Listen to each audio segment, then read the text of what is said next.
All right. How's it going? It's Man Tomorrow here. I want to thank you guys for coming through. This is This Week in Politics. It's going to be a new show that we're going to be doing 6 o'clock every single Sunday for the foreseeable future. Because right now we have a lot of things going on with people trying to take the space into an entertainment-based direction based on foolishness, and I think that we should be able to do other things.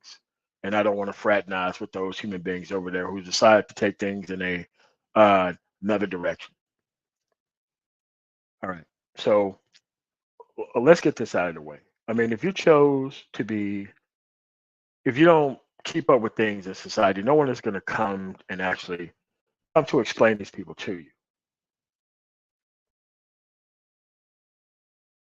Just like the quote that I posted yesterday, which I'm going to pull up here. You have to understand that it is your own personal responsibility to actually engage in a political apparatus.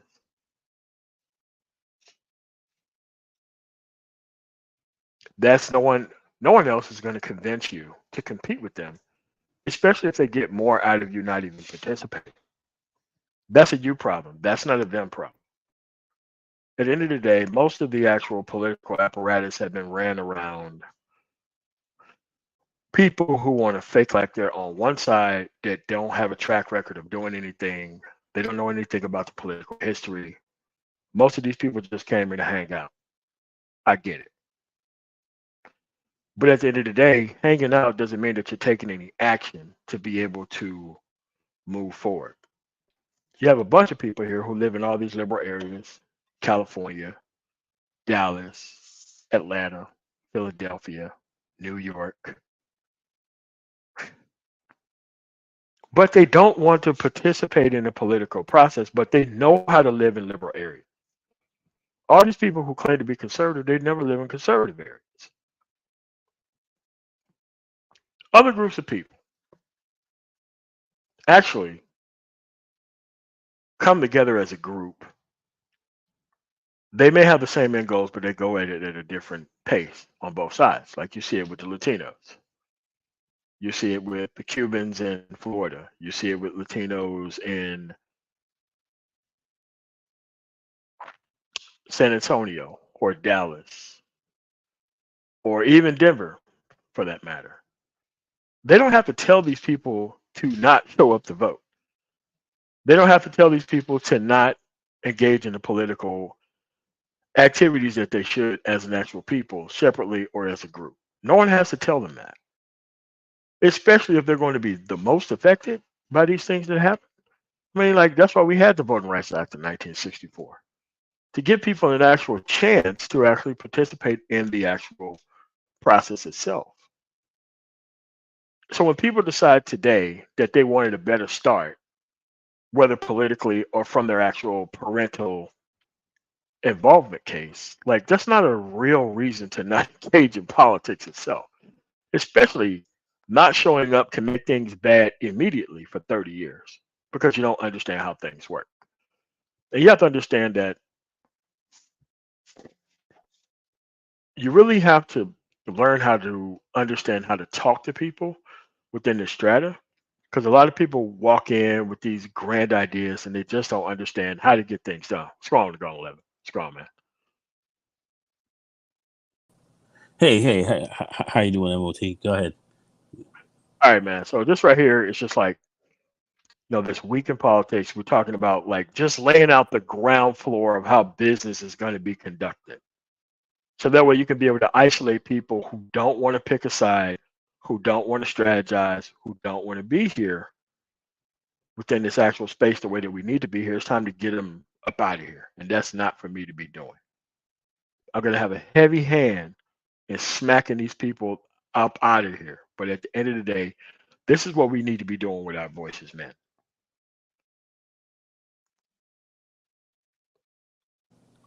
I would have to totally agree with you. I look at this political piece, which is pretty important. I was just looking at a situation going on ultimately I believe it was in New Orleans, and there was a restaurant that's there. It's in a more wider section of town, but it's a restaurant. It's been there about 10 years. very, very, very successful. And you have the white community actually trying to remove that restaurant out of the community. And there's no reason for it except that it's basically negritude alone is what they're moving on. But they're using the local political apparatus to look to remove them, to look to come at them, even though the suit that they were having against this town, against this establishment in this town was thrown out and made null and void. Now they're going to use the political system to try to keep them from getting a liquor license. They had their liquor license all up, but they're trying to get that suspended and so forth, so they can hurt the business, so they can't make money and remove them out of the community. And we saw a political brother in that area talking about, hey, listen, if you guys are not involved in politics and you don't want to take a stand in politics, this is how they can remove you. They're trying to remove this restaurant that's been here over 10 years. It has been very successful. It's been actually a benefit to the community in a few different ways, not only helping to reduce crime, but actually being a place where people can kind of converse and actually have conversations and interactions where they can actually help the community politically and from a crime perspective actually function better. They've been and helping to educate people as well. It's a central hub. Correct. Very, very, very important kind of institution that's there, and they're trying to remove it. And they're using the local political laws, if you will, to try to shut this institution down. So, you have to take sides on things because there are folks out here that don't want you to be around for whatever reason. And there's no reason for this restaurant not to exist in this area except for the fact that it's black owned. It's black owned business. Successful. Been there over 10 years. And they're trying to remove it and they're trying to get this restaurant out of that community currently. And they're successful. And they've done nothing wrong at all, saying they've been making more noise. They're making noise in their establishment. Making noise? A Correct. dinner? I mean, unbelievable. Incredible. So, but these things happen everywhere, though. I mean, these things happen everywhere. Yeah. And they track the actual over time. Because the people who actually involve themselves in actually shutting down places like this is two different places. It's zoning and it's code enforcement. Code enforcements and they're saying, zoning. Noise, zone, noise levels, all these things that they're using. And then they're trying to come at them for some type of cleanliness violations. And it's like, no, correct, man, that's That's what I mean, man. Like the local code enforcement can get you out of business very quickly if you don't have any political people on your side, or if people don't understand that they need to show up every single time. Like they did this stuff, like in Mississippi, they did this stuff like all the time. Like if there was a popular restaurant in some area of the actual community, it doesn't matter whether it was downtown, the north side, south side, any of that other stuff. What they would do, they would just write, because if you don't show up to vote, then you don't control the local legislature. You don't control the local legislature. You don't control the zoning office. You don't control the code enforcement. They could just make up laws on the fly and have you up out of there. Your business license suspended. You still have to fight this stuff in court. You have to bring this stuff up in court. They can hold you 6 months, where you can't even run your business, where you still have to pay that rent without even running your business. And people don't understand that when you don't show up, you can't strategize around anything. You can't really do anything. And that's what they're pushing right now. Come out and support this business and so forth. And they really get, going hard on it. And then here they are, dealing with craziness, ridiculousness. They're coming at them strictly for negritude alone. Negritude. That's it. And you have to be able to have a lot of money to push this stuff up to other courts. That's not a free process, by the way. No, it's not. But he's got some attorneys and others who are who were they were in court. They tried to take them to court and they lost every case. I know, because it's local. No. Their detractors who were trying to close them down lost. They lost in the in the city in the city courts. They lost, but now they're using the political process to try to remove them by hitting with violations and politically, they're not sold right and all this other kind of crapola that they're coming up and using it, and it's a bunch of white folks just trying to take them out. And this is in this is in Louisiana, right? Right outside of New Orleans. So it's very interesting. A very blue area. A very blue area, but when you are surrounded by the entirety of the red state political apparatus, even in a blue area, you are definitely susceptible to a lot of things. Yeah, and they're just outside where it's devil red, and here they are out there trying to remove them. Actually trying to remove a legitimate Afro-American business that is in no type of violation at all. They just don't want them there. So you have to understand how this system works and how they can weaponize, the political apparatus against you, and especially at the local level. And they're doing that, of course, at the national level to disenfranchise you from voting and so forth. And they're trying to disenfranchise you from actually getting equal rights at employment and so forth as well. These things are going to be under siege, and not a lot of people I don't believe are thinking about this or looking at this at the level that we should. And when they do roll back these advances that we have made that have worked for us, but haven't worked for us at the level that I would like to have seen them at, but have at least worked for us. Whatever gains that have been made, they're looking to certainly turn back on those as well. And that's something that we have to be vigilant about. And some people, I just don't. I understand a lot of us are here for entertainment and a lot of other things, so we're not really thinking much about that. But that's something that I believe that we have to think more about and look at far more seriously than we're doing right now, because there's a lot at risk, and it's all ultimately tied around the economic gains that they're trying to hold you from. Economics. It's coming down to economics. Go ahead. Yeah, but the problem is that people don't understand is that people know these statistics a hell of a lot better than anyone else. They know what the engagement rate is. They know where you live at. They know all of this stuff.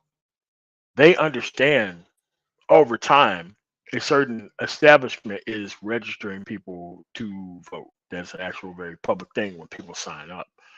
And if they can get rid of businesses that get people to actually engage in the political process and allow for the people who spread political apathy, I think these people are paid detractors, very paid detractors, like several different people in this space that are paid detractors. Like, they want left-wing things. They only want to troll the Democratic Party, and they don't ask the Republican Party for anything. Listen, I'm just telling you to be engaged with the actual process no matter where you're at. If you're asking for these right-wing things, I want to see your face out there joining with them hand in hand and actually being for those things that you claim that you are against. Other groups of people get this. For some reason, we don't get it. And we don't want to risk anything. And it's almost like it's not even considered an earned thing unless it's given for free. But that's just not how these things work, man. Yeah, that's you consistently have to fight that. Yes, as far as you're concerned, as far as what you said, as far as that concern about them being paid detractors, that's absolutely the case. Any society and culture knows if you want to be a man and you want to stand up for being a man, you have to fight for that every day. So your masculinity is not given to you by some woman or something else like that. You have to get out there and fight on that front on a regular and consistent basis every day. And if you want to hold any rights that you have here, you have to fight for those.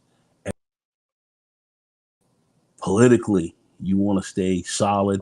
You want to stay solid economically. You want to grow economically. You have to fight for that. That's something that has to be fought for on a daily and consistent basis. I'm not really understanding how people think this thing works differently, because it doesn't. anywhere around the world, it works the same way. So and it works specifically here when we're talking about the United States. In your community locally, it works like that aggressively. So I don't know why we're stepping back from that, except for those who do not want you to progress and want you to sit back and do nothing. For those who sit here and say, don't do anything, sit back and, just hold back your vote. That's going to really? What is that going to do for you? You No sit one back has and ever you said that in no time in history. Like these people, bro, I'm telling you, they got a lot of nerve, especially when you this public and you're trying to sabotage the entire gains of the previous generation based off of people just not even politically engaged at this point. I think that's rather odd for individuals to even act or say things like that. Because at the end of the day, I don't mind telling people where I'm at. I don't mind. and Why? I participate in the actual system itself. So there can't be, if you put it all on the table, that way we could be able to strategize like other groups of people that I'm around. what I see from the conservatives, I mean, I'm talking about the legitimate conservatives, they are working overtime in trying to put. I mean, they're not governing or doing really anything much, but yet putting a lot of roadblocks in front of many things that we're trying to get done. But they're working very hard at it as they're moving back your voting rights. They're actually moving back your opportunities for even getting even fair employment. They're coming at that, saying a Yeah. DEI and all of that. That's a problem. Really, really now. And then when we start to look at the statistics and we start to look to see where blacks are making gains and where we're not, here they are really trying to hold you back from getting at certain levels in this culture and society, economically and politically, because and from a jobs perspective, we definitely see that. I'm definitely in the tech field, and we see where even uh, when we look at some of the most technically challenging fields, we see black people not getting the type of traction that we should be getting. Certainly, we have more that need to get certified and so forth. But many of us who are getting that are not getting employed at the levels that others are. And we've seen that in Silicon Valley and the whole area. We've seen where these numbers actually bear this out. And we've talked about this many times on the Brain Trust, of course. But here we're looking at some pretty serious trends that are going on right now that we have to fight against. And believe me, black people, are getting into this tech field pretty nicely. We're getting more and more in, and our eyes are definitely on it. And I see some of our gains in this arena are not at the levels that it really should be. And from a hiring perspective, we see that we're getting hired a bit less. And I'm finding a lot of this somewhat disturbing. But what bothers me more is how many of us are not really looking at this and thinking that it's somehow lightweight and it's not going to affect us that much, and we should be caring about it. And let's talk about the ultra conservatives and what they're not going to be doing. Like somehow this is something that's working towards our better interests, and that's what I'm more concerned about. What are our best interests, and how do we, gain with greater employment, greater economic success, and pushing that bottom line forward. And we see that there are those who are on the other side who are looking to crib that or curtail that severely, and we cannot take our eye off of that. Yeah, but a lot of people think that they're going to force people to your actual side by you not actually participating in the process itself. I think that's rather crazy. Like right now, I'm in like It's Florence, insane. Kentucky, and some of the people that I've met, and like everybody seems to have this idea that things are going to get better with non-participation. Because with non-participation, you get to reset the conversation around not choosing anything. So okay, so you've been on the planet all this time, and you only respect it if it's stolen or gotten for free. While other people are coming in, they're participating a lot more than you, but you want to reset the conversation around come to me and pander to me. And it's like, That's not the way this system has ever worked. You have to understand that we're not even that big of a group of people. So involvement, our non-involvement is actually something that we got to correct because a lot of people don't understand democracy like that. They don't. They don't understand the actual systems at hand. They don't. Like the first part of politics is where you decide to live at and engage in the actual situation itself. Like I easily could have stayed in Mississippi, no I money, mean, no future prospects, and it probably never would have worked. But at the end of the day, you still need to go somewhere, get your money up, and come back and be able to effectively own the things that you live around, so that way you can be able to mount an effective defense whenever things happen. A lot of people don't understand that. that is absolutely correct. As far as us participating and being extremely active, that is something I believe many of your detractors are expecting you not to be. They're expecting you not to be active. They don't want you to be active because they know if they can preach apathy into you, then they can achieve their objectives. They can consolidate and concentrate while you dissipate, and that's where that power perspective really changes.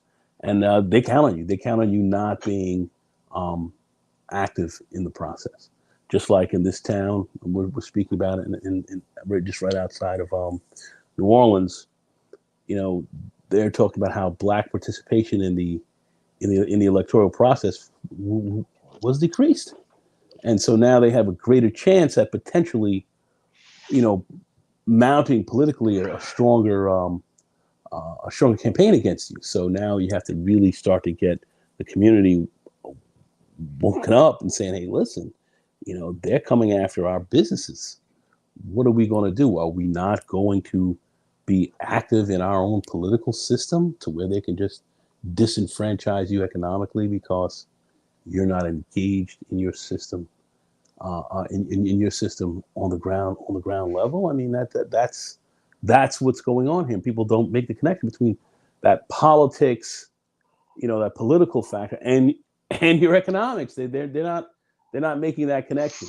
They're not looking at that, thinking that that's not significant. When yeah, they can literally vote your business out of their area if you're not engaged. They can actually do that. So, and that's on the ground floor, local level, and people have to be engaged from there all the way up, and that's what people are counting on you not to be involved in. Not to be involved in. You have people that are in this space telling you don't get involved, stay out of politics, don't vote. Raise. Get out of your vote. Don't boycott your vote, and that's your power. What? I mean, I it's mean, they want to taking make the taking non-participation actually count for something, and that's not how that works. Like people are actual very big fans of these sports teams. If you have an actual game that you need to play on a very specific time and you decide to not show up, they forfeit the game. You don't get credit for not showing up. don't That's get never credit been for the not case. showing up. Don't get credit for not showing up. It's not a parliamentary system. You don't get automatically assigned power when you don't show up or, based on or, the or, proportional rate of everything else. We don't have a parliamentary system.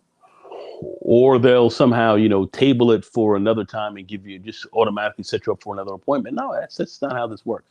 Either you're there, you participate. If you don't, then you lose, and that is just how that goes. And that's what this is. It's a zero-sum game. Either you're in it or you're out of it. That's it. And that's what they count on. That's what they count on your political ignorance for. And then they have these politically ignorant people making these crazy comments and not really understanding. Forget about even a voter education and becoming knowledgeable at least about what's going on in your community, but not participating at all. It's beyond me. It's a little bit beyond anything that I can really speak about cogently because it doesn't make sense. It doesn't make sense at all. It's destructive. I'm cool with them not participating, but I'm also even cooler with them not even saying anything about them not participating. There's a lot of people who don't participate and they don't care. Period. I get that. But at the end of the day, if you're trying to get somebody through this reverse psychology to into educating you about this political system that actually is affecting you, so that way you can participate, I think that's a bad idea. I think that these people, as soon as if they're not participating, then don't even try to even discuss these things or anything else, because you're gonna look like a lot of these troll streams that we had to have 5 or 6 years ago, about like 2020, about how you had certain individuals on panels didn't know what was going on, and the moment they opened their mouth, they just went back to buck dancing on the actual gender war topic when it was asked a specifically policy based question. They couldn't give you an answer to anything. And it's like, my God, these people, they ride high on people's political ignorance. And it's like, when I'm in Denver, man, like, bro, like, we don't even allow these people to speak. We don't allow these people to talk. We follow these people home. We send people after these dudes. They'll come in with this highfalutin, not really understanding the process. Like, this is what we're getting. This is what you've got over time. You had an actual thing left on your door in these actual neighborhoods. And guess what? Every time they did more and more for people, guess what happened? Less people showed up. Because a lot of people thought that, oh, okay, that's good enough and I don't need to do that. Wow, they wonder why people participated at a 100% clip across town because they don't like the fact that you got that. And then you subsequently are going to be able to lose that, and because they don't understand how it works. And this is a socialization process from parent to child. Like, parent to child, they told me how these things work. Parent to child voted when I was absentee overseas. Parent to child, it is a process that you guys have participate in. And actually, the military vote from overseas far outpaces normal human beings within the state that I'm from, Mississippi. Like, that's what it was. Like, more people from the actual state participated in the process than the people who actually live there.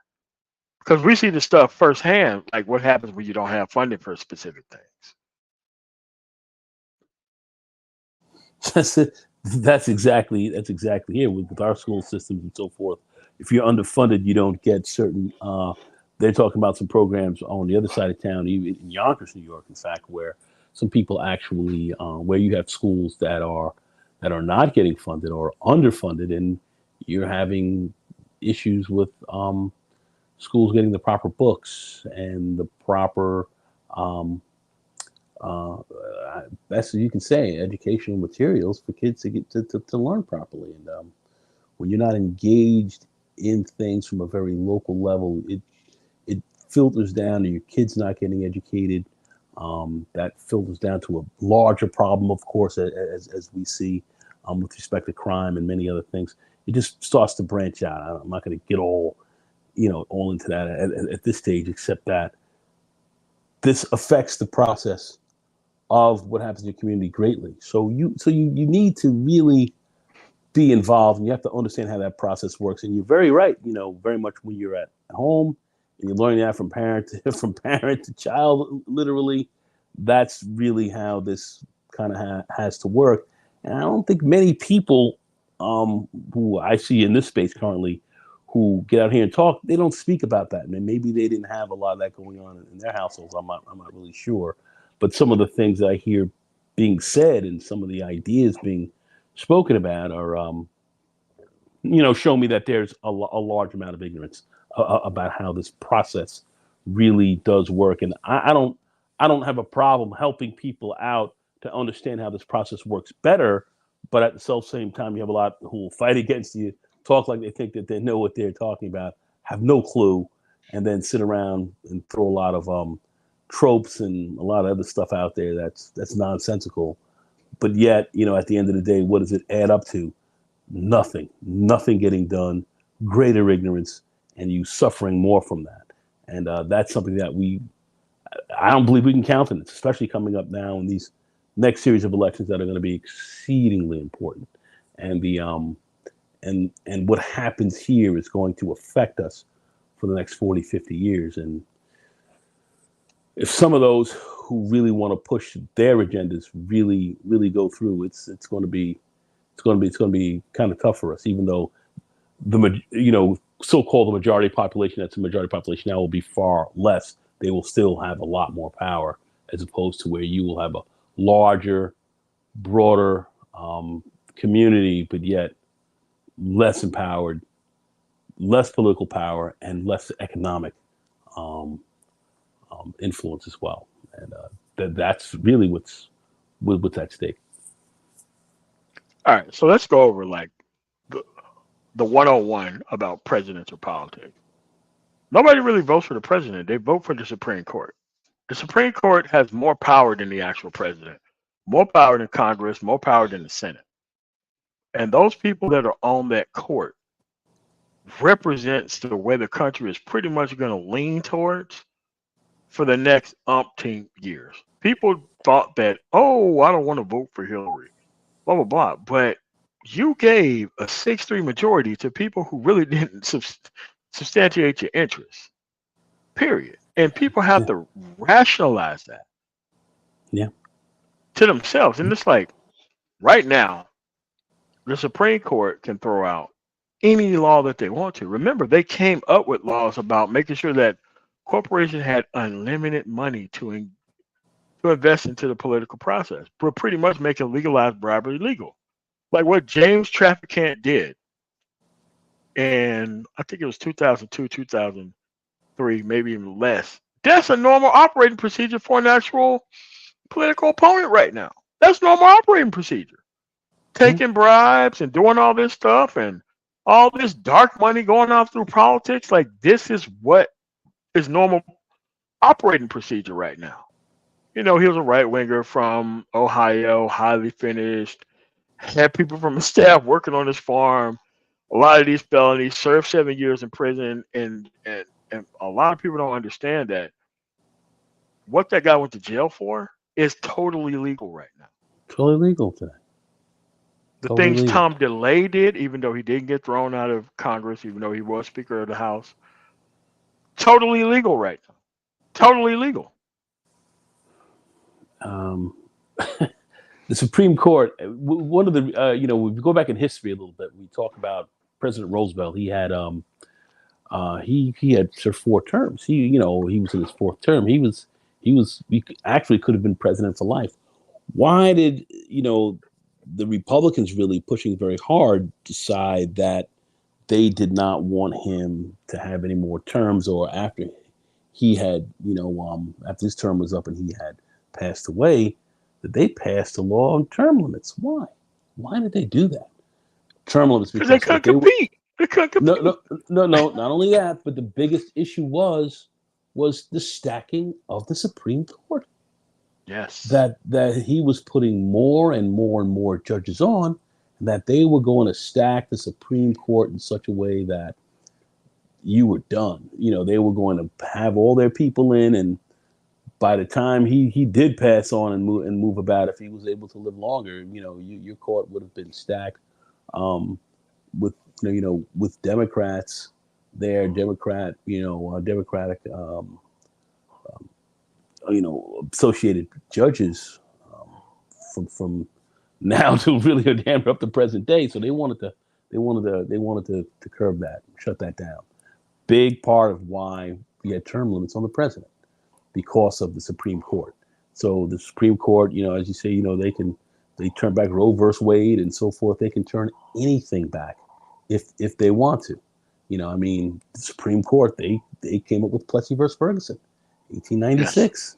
Said separate but equal. That was the law of the land for 60 years until the 54 Board of Brown versus Board of Ed decision was had come up, and that was one of the worst decisions that the Supreme Court could have made. But yet, that's how that came up, and that's under Rutherford Hayes and all them that was sitting in there, they were the ones to push this forward. So that's what you were looking at. A very that did not work within our interest. That segregated your country, segregated your nation formally, and that was done by the Supreme Court. So to say that your interests, you have your interests, and you could lose them quite easily if you don't participate in the in in that electoral process, and have others who don't have your interests at best get in and turn things around, of which we're literally looking at today. Literally looking at today. Like Um, Topeka, Kansas, actual school system sponsored trips to the Board of Education. Actual, it's called a state park, literally in yeah, Kansas. I've been to it many myriad of times that I've been there, yeah, and it is something that people have to go see in person to know what the situation was before that decision. Like people talk about, oh, I don't believe in integration. It's like, bro, listen, no integration, no actual funding of schools, like actual funding of that's schools. right. But then, like the integration part happened, and then people lost the actual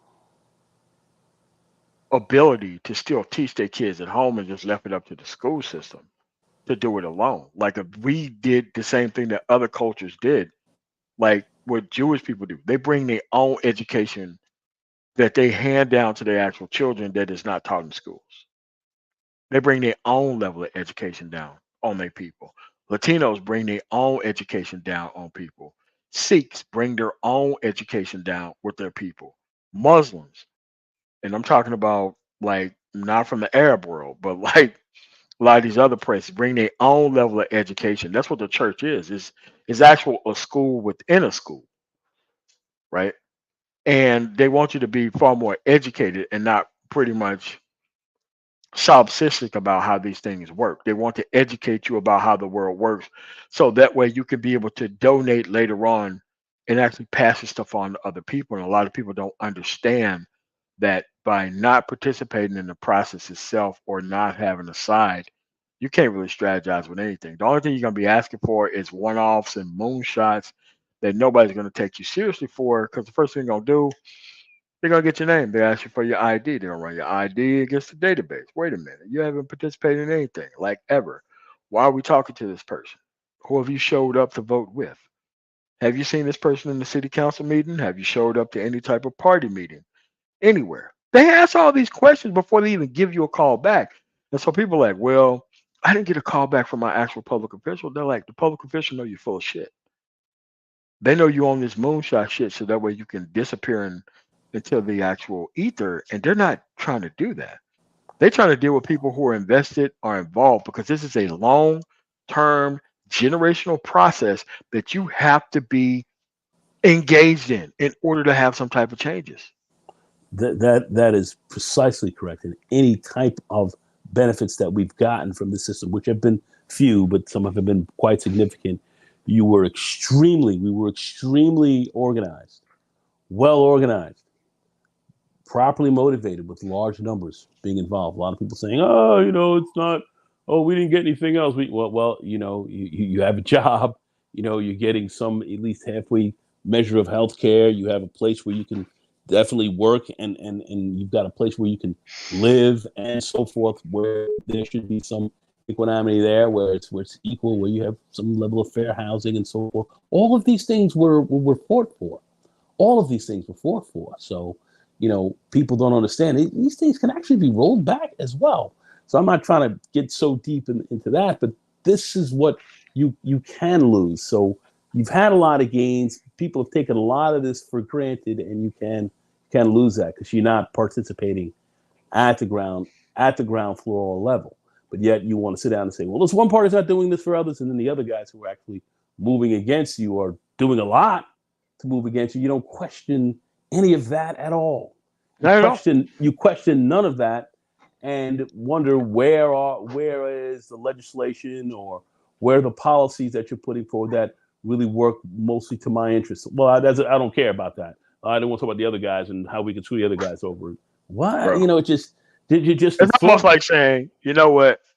I follow football, but I don't care about what the defense is doing. I'm only interested in offense. It's like, what?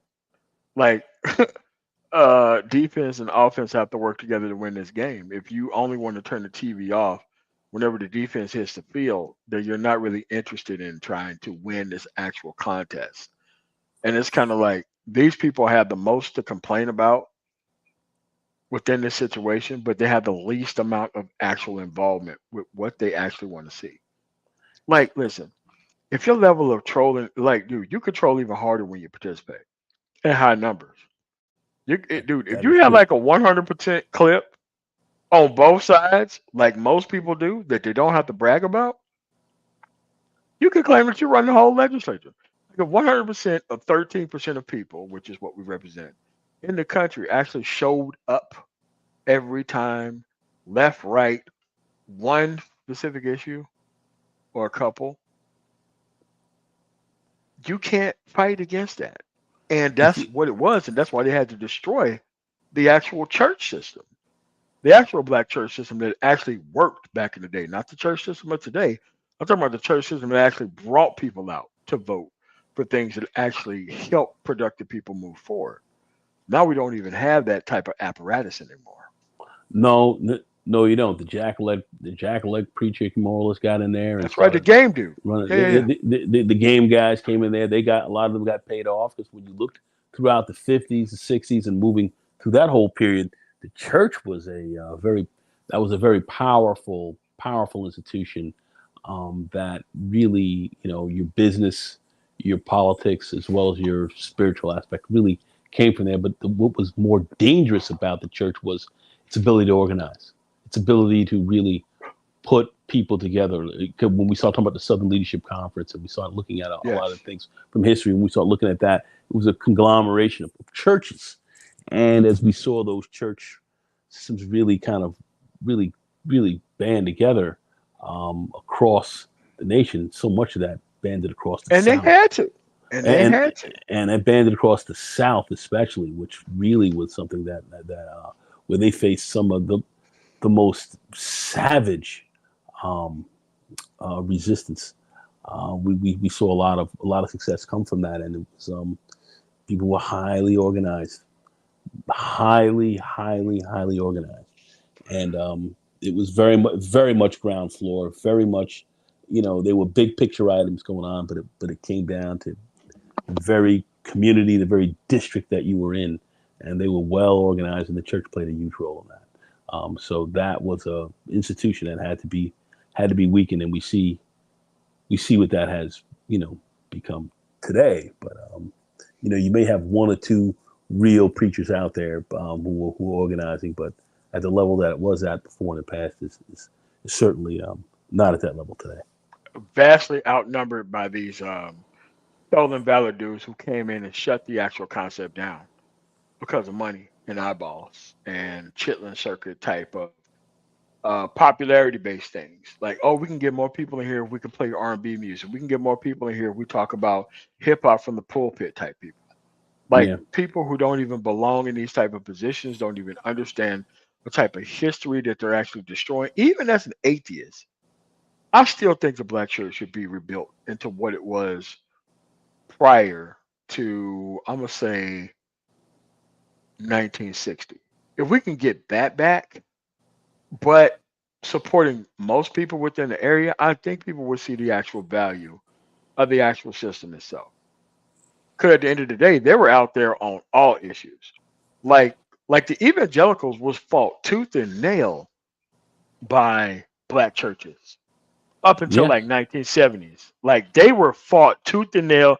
They were out there and they were winning these battles PR wise against evangelicals to the point where evangelicals had to side with black churches because they seen the type of BS that their churches were on at, or the people of their churches were on at the time. Well, the evangelicals were taking positions against black people with respect to civil rights and so forth. So they were looking at the Yes, evangelicals as racist, and so yes, the evangelicals were actually they put themselves in a position where they could be put into a corner and defined as literally as a right wing racist, almost Nazi type of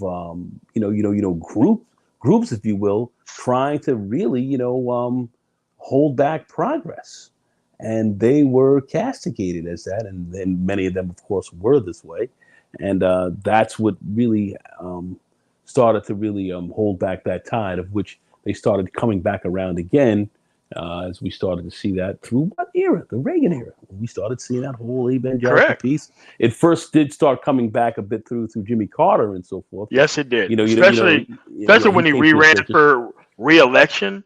That's when you Yeah, seen those people revolt against it. Even though that's the last liberal president, the yeah, last that one, yeah that that, the that last certainly one. was, and as he came back through that and rerouted through Reagan and the whole game, and then they grabbed that whole conservative piece and really moved it more into that. It's morphed politically into what we see from how would I say, the evangelical movement of today politically. So it was never working towards your interests. It was working certainly against those.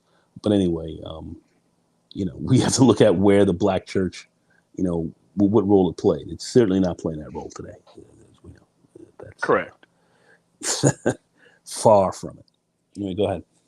Yeah, but if you can't, like, if you allow for people within this space and in this sector to proliferate, just trolling the actual left wing side of the coin and not really asking the right wing for anything. When these people live in actual liberal areas, you've actually lost control of the actual conversation. As a people, as a whole, you've lost control of the conversation if a person, there's too many of them, can just roll through and just try to ask for things like, oh, well, what's your issue? I want reparations. Then why are you trolling the party who actually have a reparations bill out there? But you're not asking the actual counter offensive party about blocking the bill that's actually out there, right? So it's kind of like, why are you going after the people? And it's like, look, if you focus on one thing at a time, you can get exactly what you want. But if you try to go like everybody shows up with their individualistic values from individualistic cities, there's no national organization. No one understands the process. Everyone just here to be like, I'm not really all that much invested or involved. I want a one and done, and then I want to disappear into the ether. Like, if as long as you keep running your politics like that, you will forever be controlled by other interests that is outperforming you by showing up. That is the bottom line with this, and these people just don't seem to understand that this is exactly what's going on. You're not. Oh, I'm not going to participate, but I want reparations. How does that work? Man, How are you not going to participate I want when reparations, all but I don't want to actually participate in the political system itself. but I don't want to be a part of the political system. Well, how are reparations bills passed? How does this happen? Cut the check? How do you cut the check? How does that happen? There's a process for everything that goes on here. All right. And if we're going to get this, how are we going to do this by you not participating? Or you walking up and coming and saying, hey, cut the check. And you sit around and then let certain people just walk into office who have no interest in seeing you get this, but yet you're going after those who actually have a bill, as you said, that have a bill already. That's already on that they already have a bill on the books. But yet, how are we going to get all this done and passed and done and through if you're not participating in this? How is that supposed to really happen? How does this process work? Do these people understand how the process works? It seems to me that they don't understand the process.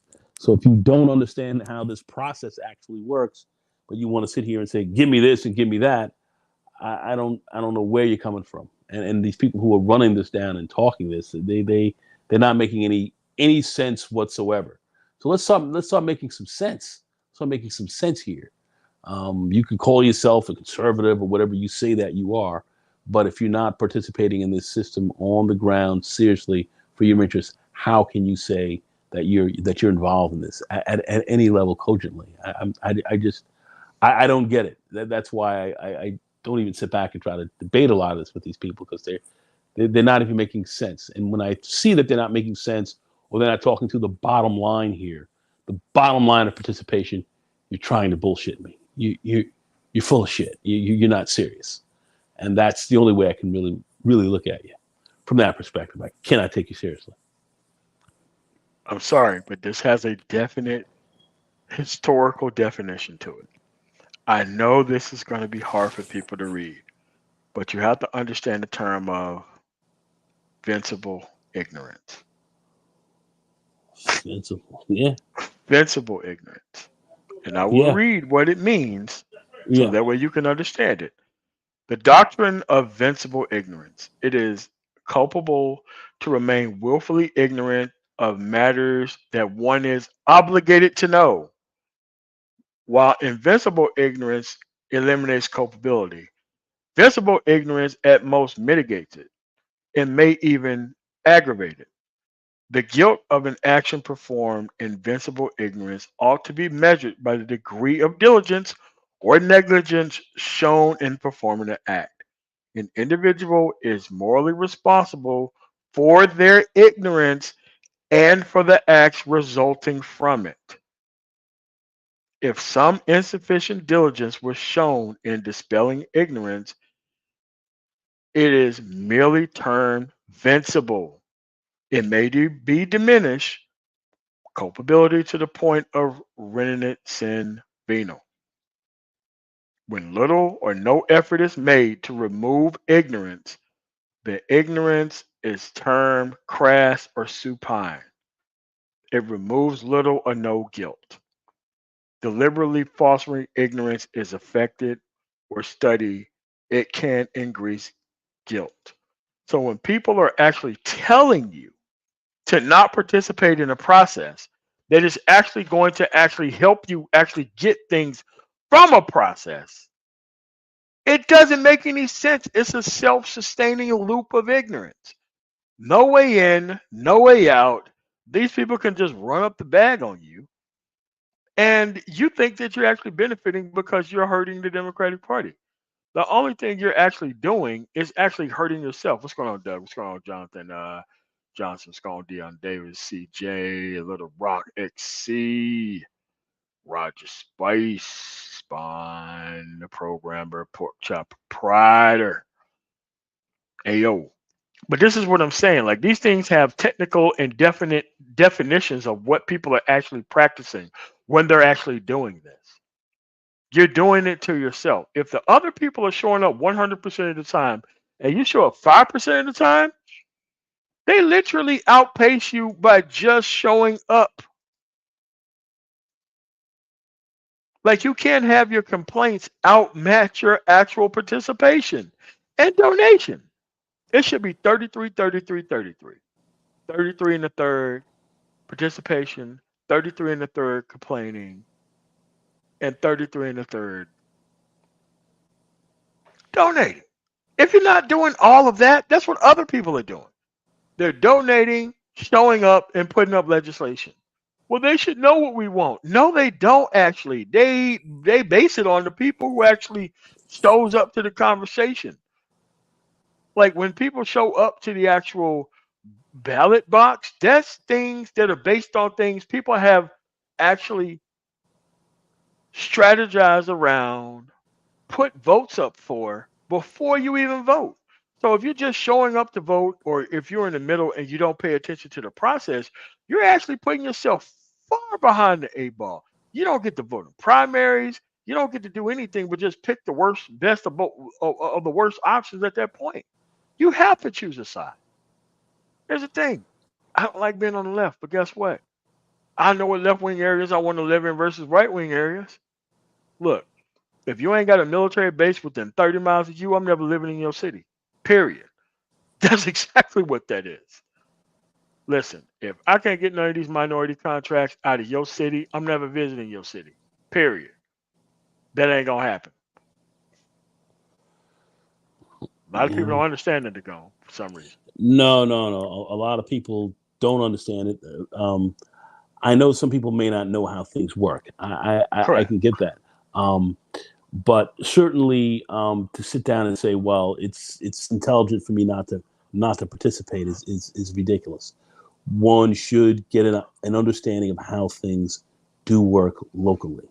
And it's not that difficult to figure some of that out. But if you listen, one thing I thought about what was positive about the manosphere is we can give people an idea how to do certain things, and then you go into your community and you tend to extend from there.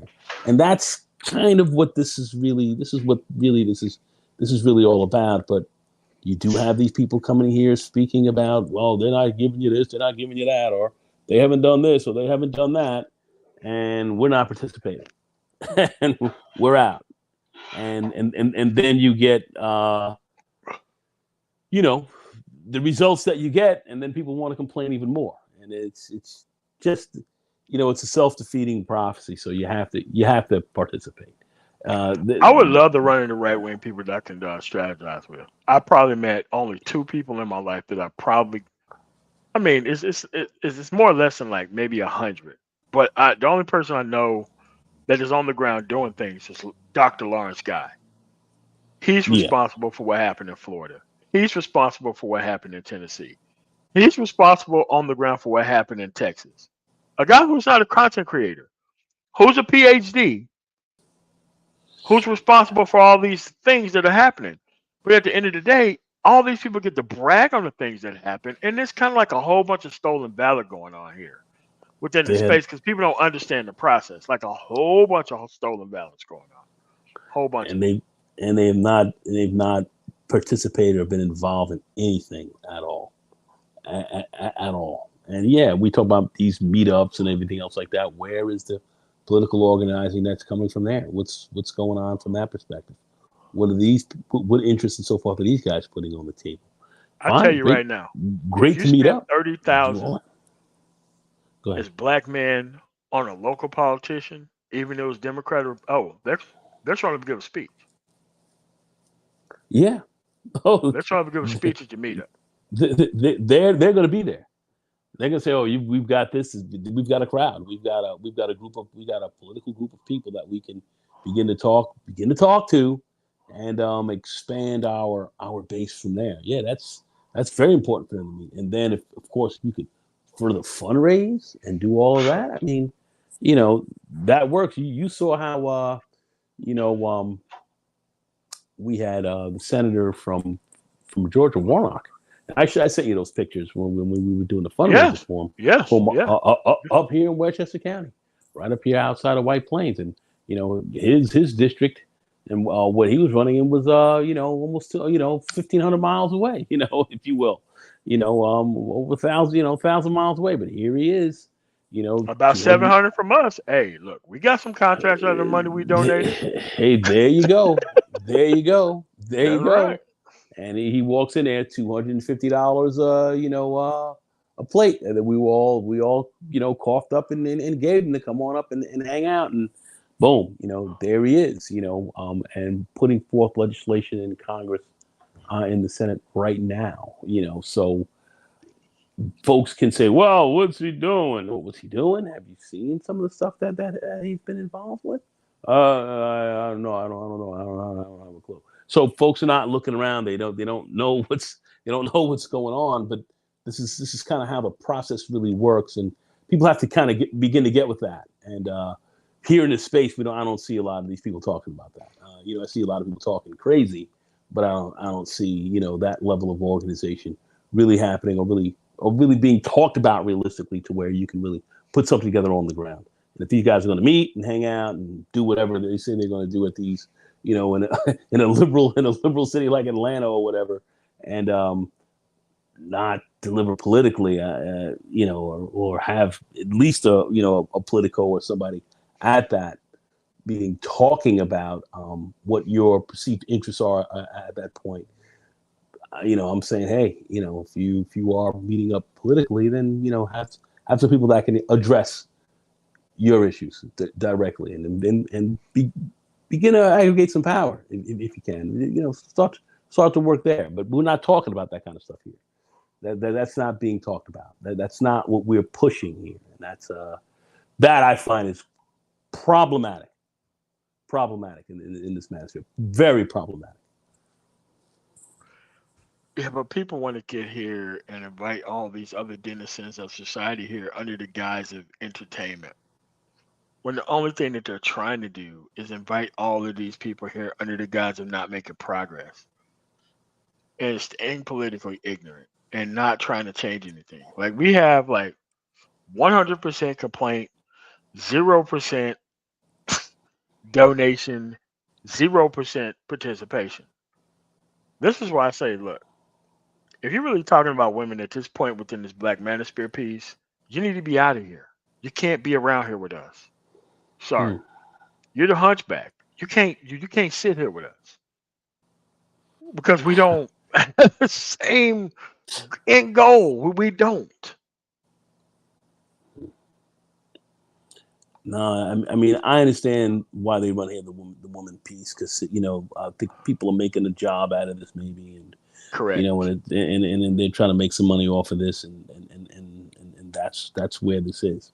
So this is they're not serious, literally about men's issues certainly, and politically that plays into that. They're not serious about this at all. They're just not because they wouldn't be spending all this time on that. But if they're trying to make money on their own, and you have guys out here walking around talking about wife up, just knock up somebody's hose out here. That shows you that you're a man and all this kind of craziness.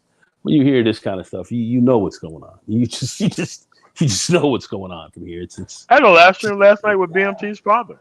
At the end of the day, do you think people grew up with most father figures like that? I don't think so. I don't nah, think they had nah. any male interaction that's just like that. And guess what? We sounded the same. Hmm? Grew, even though we were raised in the same area, sounded the same when it Yeah. came to most of these issues. Because, like this type of thing of participation is handed down, or you could be socialized into some other things. But Yeah, well, what you could do is just understand how these things work one time, and you're going to be fine. You don't have to be covering things on a daily basis or trying to be consistently gaslit about your expected participation. The only thing you got to do is understand how these things work locally, and that's it.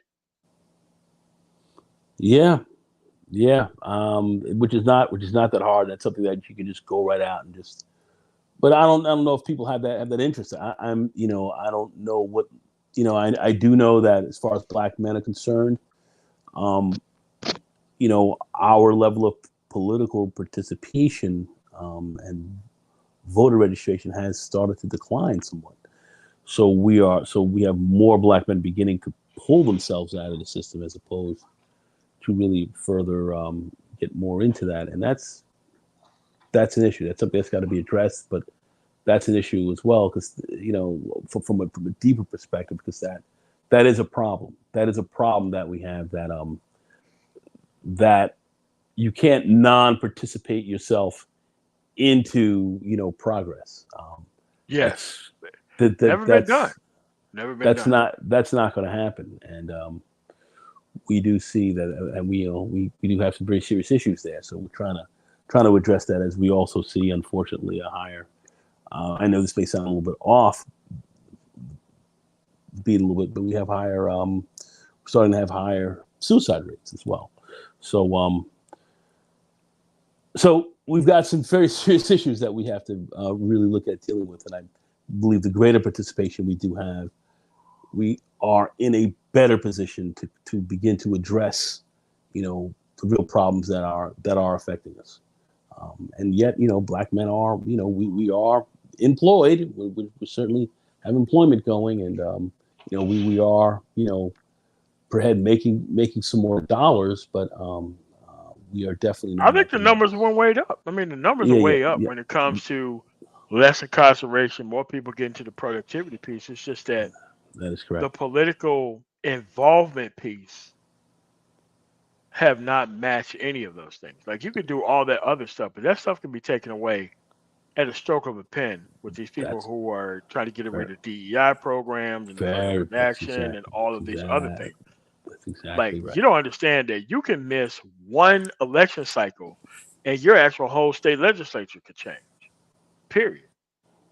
And could give away all the gains that was made over 40, 50 years because they're chomping at the bit to take that stuff away. They And a lot are, of people don't understand that. and that's the threat. That's why when we ask, okay, if you're so-called conservative, which is fair enough, what are your interests?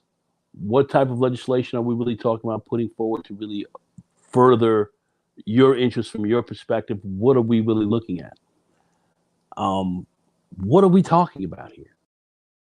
What are these guys putting on the table that's aiding and abetting this? Can't tell you. Nothing. I hear nothing from them. Nothing. If you're going to be involved with having all this so-called meetups and all this type of stuff, what are you trying to achieve here? What's the bottom line here? And this is where I'm, MOT. This is where I'm actually lost. This is where I'm lost with a lot of this, and I see these people making these complaints, but what are you asking from the other side? What are you getting from them? Oh, this guy's got balls. Is that it? Balls? Oh, he's got balls. Well, balls for I what? mean, What are you talking about? dude, you can effectively troll the process when you're actually engaged in it, for real. You can do all the trolling you want to when you're showing up every single time. The trolling is out of control. When you actually decide that, look, the A's to the E's gonna vote on this day, the F to the Z is gonna vote on this day, and we're gonna show up in force, and we like that's how we do it down south. Like, so that way people are not piling on the buses and going down there. Like when you fund those type of operations, like, look, everybody know it's disseminated. This is your actual day to actually get up here. Doesn't take but a couple hours. You're gonna come home to some nice ass food for free.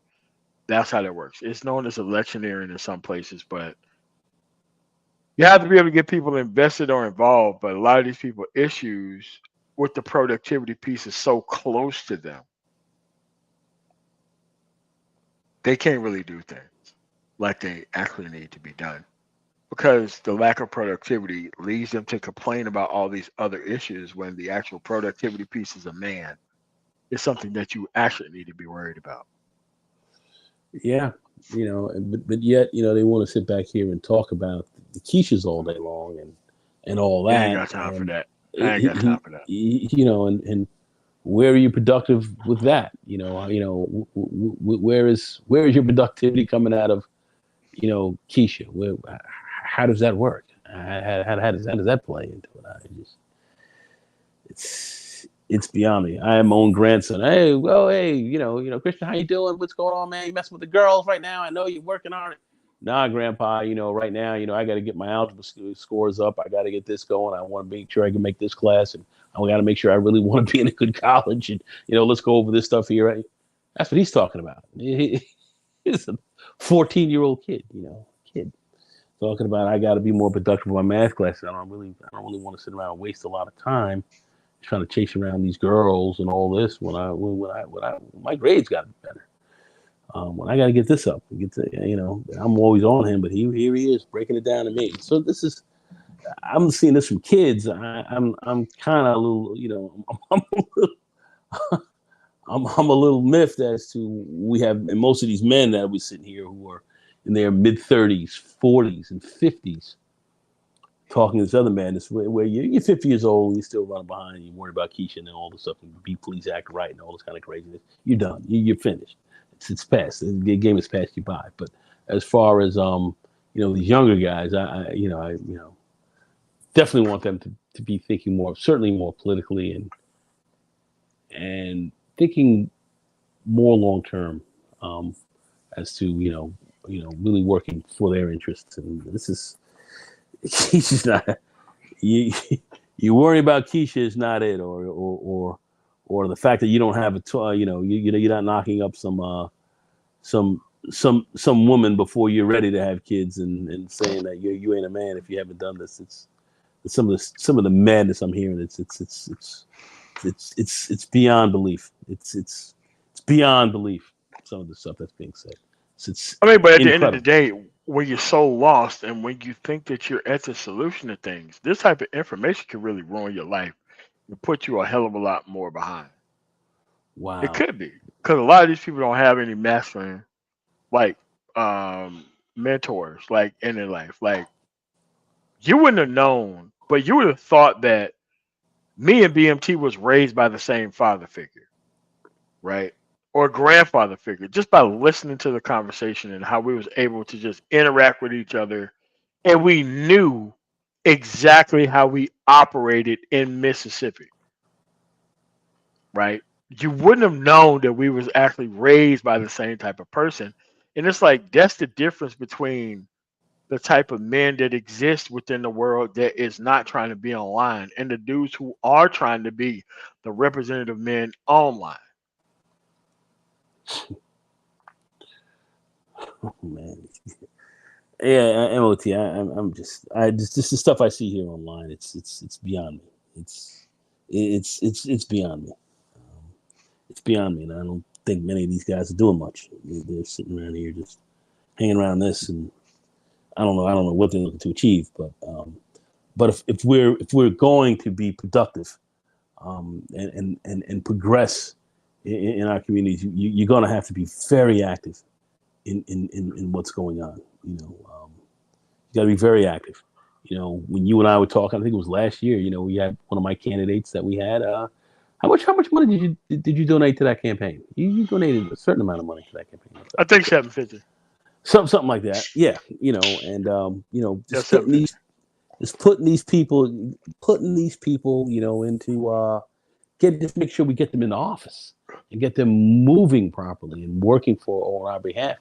We have to really push a lot of this for ourselves, and it's got to start at the local level.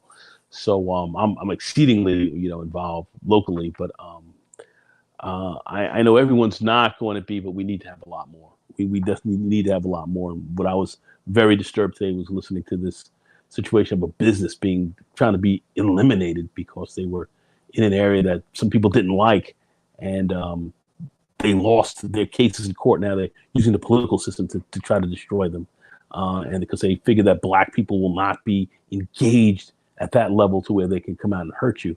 From that perspective, it's very disturbing But to I see that. think we can grow better, like more involved children. To be quite honest with you, I think most of these adults are done, but I think that through like a rebuild black church for an actual purpose that everybody can agree on, I think that can be turned around within the next 25 years. Yeah, Next I think 25 years, like you gotta understand, Mississippi got a books problem, but Mississippi don't have a tablet problem. Tablets can be given to these kids very early with like the multiplication and the spelling and all that type of other stuff. With internet access, I think these people can be vastly improved a hell of a lot quicker than the school system could ever give them. Because right now we have better access to information that can actually be given by public school books at this point. I think that the public school system is quite obsolete. I think that, God, I don't want to say this, but the last lady who was the administrative education administrative chief, we need a black person like that who knows a lot about the education system, who can actually create an actual curriculum for people who want to move forward very quickly, that is very edu- that can actually bring them up to speed faster than what we have currently with these people who don't want to be in education. well, that's a whole issue. We know how to educate our kids. Like I said, I was Yes. working with the home school zone. That there's a whole system that works in the New York City, inside of the New York City school system, that has these magnet programs where you can really develop an educational system inside that system that will get people performing at levels far beyond what the norm is. And these are in black communities, Hispanic communities, if you will, if you want to get more into some of that are already established here. I'm not talking about just immigrants coming in, but people who are here and so forth, where blacks, Hispanics have, especially here in New York and in New Jersey and Connecticut and so forth, where we're kind of lumped together. We have some pretty serious issues as far as that's concerned, in education, but yet here we're able to form a school system inside of this system that works so well.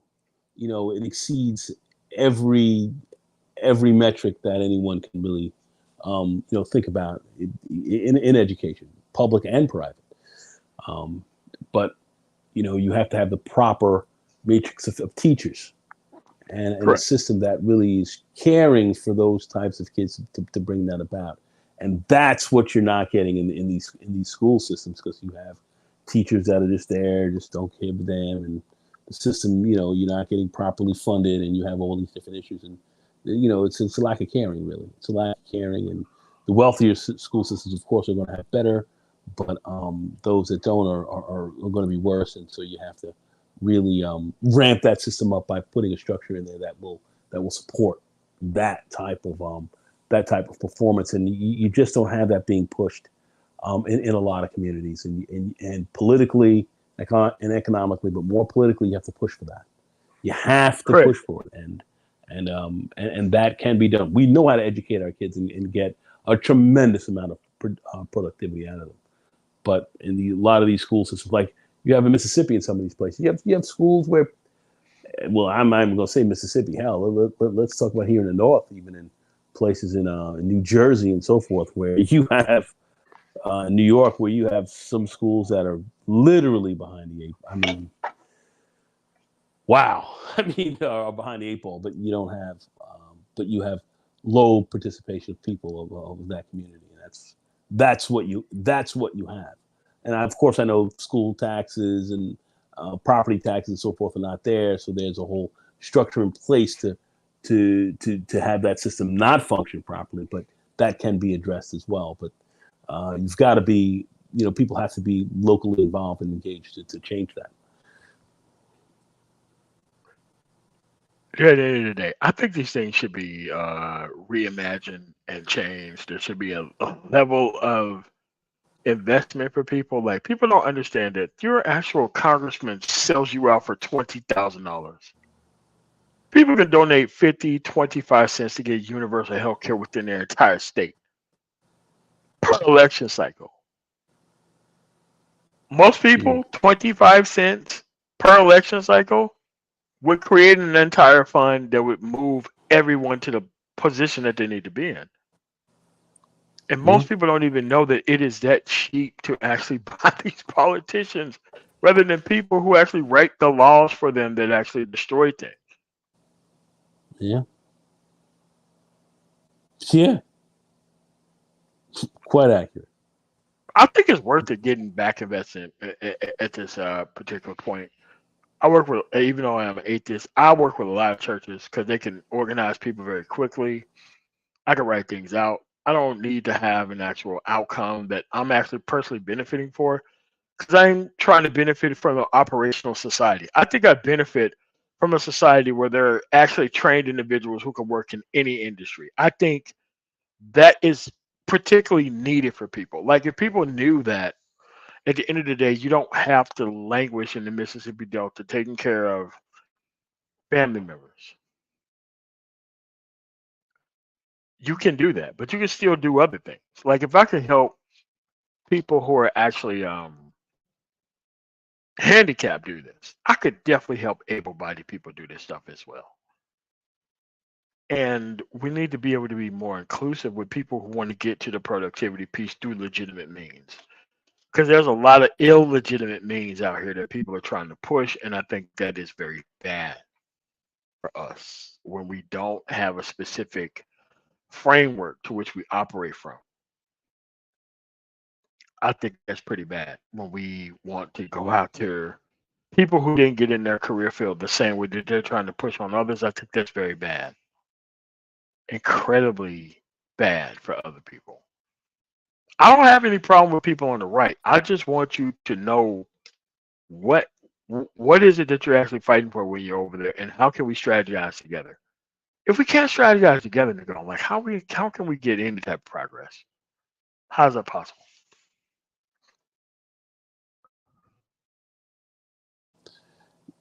Can't be possible. You have to strategize and work together. And one thing I have to say about the Black community on the whole, we've never been monolithic in our thinking. So we've always had people from different, you know, um, from different positions have have their own views, but yet we always were kind of good at being able to link up on where we think our best common interests are and work towards that. And that has always been a strength that we've had, and we've shown that throughout our history here. So this can be done. It's just we have to really talk about strategizing on the same points. We're not doing that. That's pretty obvious. And you see up there those who are. You brought something up earlier that there are those I think who are not paid but are incentivized to keep things from operating a certain way. I mean, but at the end of the day, I'm interested in a better functioning society. I think everybody benefits from that. I think that more people having access to healthcare, more people able to actually be able to have like better access to minimum wage, no matter what actual career field that they're actually in. I think that it is better off having that than anything else. I think that's way better. Certainly, certainly, certainly. It's way better having that. No debate out of me on that. No debate out of me on that whatsoever. I mean, I don't think they're arguing with women, especially women who are well connected. Like if you once you get into politics, you're going to be assigned, not really assigned, but you're going to have people, women that you're going to have to deal with. And if you cannot talk with them and have a rational conversation with them, you're not going to be able to run anything in society because they're better organizers than we are overall on the side that they're on. I mean, everyone has a role. You have many women who are involved in the political process. They're very good at organizing. We did a tremendous voter registration drive that was back summer of the summer of 22, before the elections, before the midterms, and we had quite a few sisters were involved. I have to say we did have a lot of brothers involved as well. A lot of brothers were stepping up to the plate. But we had a lot of sisters were out there. They were going door to door. They were highly organized, very motivated. So, we have to work together. We have to work together. Do I have my issues with some black women that are out here running around and the society is ratchet and acting crazy and moving about? Yes, but certainly there are those that have some sense that you can work with and are going to be organized and are going to be effective. And you darn sure going to be working with them as well, because that gets measurable results. So we have to look at all that works, and that's how I look at it. The hell with the bullcrap. Let's talk what's working for us. And there are those who are well organized on the ground who you can work with. There's no question about that. But that's what I'm at with it. It's like once you choose a side, like me, all this trolling going on and all this, I'm not going to show up and all this kind of other stuff. It's going to be a very different story if even one of these cases come through. One of these cases come through, evangelical support is going to go to zero. And if it doesn't go to zero, the magnifying glass is going to be on them in a way that it has never been on them entirety of the American history. Like the actual magnifying glass should have been on them, but if you and these actual documents cases are slam dunk cases. He's getting time for that. Both of them. Doesn't matter if we push it past 2020, whatever, and he ends up dying before they actually go to court, or if he wins the presidency and they find a way to make these charges go away, that will destroy democracy, period. Because you can't have a person who withhold military secrets, sell them to certain countries, because that's what he was doing with it. And the case doesn't go to trial because of political hacks. You're going to have to actually destroy the entire system if that happens. And if it goes to the Supreme Court and they allow that to happen, you're going to have to get rid of the Supreme Court. You're going to have to. No one wants to see that. Remember, you had a Supreme Court that put forth, that went against Plessy versus Ferguson, and it came up with a whole different judgment. You've had that, so we've seen incredibly bad decisions being made by the Supreme Court. And would they rubber stamp something like that? I think that they would. I mean, you would have some strong dissenters on the court, Sotomayor and a few others, but we don't have the numbers. I mean, even though he voted with the actual Louisiana decision with the actual court, they didn't they didn't actually focus on the actual 6 people who voted for it. It's the fact that she voted for it. She was the story, and people have to Yeah. understand that that's how that works. They like when Kennedy, Justice Kennedy, started voting with him, and not even going to go into issues with his son actually receiving money for the campaign, and he retired. Like crazy stuff was going on, and nobody actually ever said anything about it. So it's just that it's easy when you pick a side. I don't have a problem with actual conservatives. I have a problem with fake conservatives. Like you can't be a fake liberal because we have fake liberals. Yeah. Ed Schultz was a fake liberal. Ed Schultz was a fake liberal. So as Trump got in office, man, he flipped the script so quick. Like we have fake liberals among us. He ran up the bag on acting like he was left. And the moment Trump got in office and he seen an actual position for him to be in, I still got his number for his call system in my phone. Never deleted it. Never did you? Never deleted it. Never deleted it. But it was like it was crazy how these people could just change so quick, so quick. Well, you talk about fake conservatives and so forth. We've got quite a few of them here. Real conservatives standing on real conservative principles. I'd like to see. Definitely like to talk to them. I'd like to talk to. I would like to talk about very conservative policies and get into those and see where those policies fit into the interests of black people, black men, very specifically, since we are talking about the manosphere, and have some good conversations on that. But I've yet to run into those people.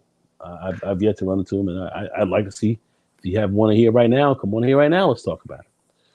I mean, but once you go into the Edmund Burke conservative and once you go into the Barrett Goldwater type of conservative, and when you invite people up to actually want you to defend what is actually this guy saying, they're telling you that they want piecemeal. We need to have a study saying about how our power won't be actually affected while you gain gains of our actual equality. The guy from England, uh, it said how to be an actual conservative, and most But of everything he was. Yeah, go ahead. you talking about Edmund Burke. That's what you're talking about. Edmund Yeah, Burke. Evan Burke. Yeah, Evan Burke. Yeah. Okay. And there was an actual critique that was done by another guy from England. I forgot his name. He died a couple years ago. But if you walk into the actual comment section and the guy is like, here's an intellectual guy, definitely British. But once you analyze what he's actually talking about, he didn't want you to have equal rights with him. Oh Your rights yeah. need to be actually tested and approved to see if you could be one of us before we allow you to have equal rights under the law. Like that's what That's it ex- was. that's We're like, exactly right. what? Could you please come up here and defend this?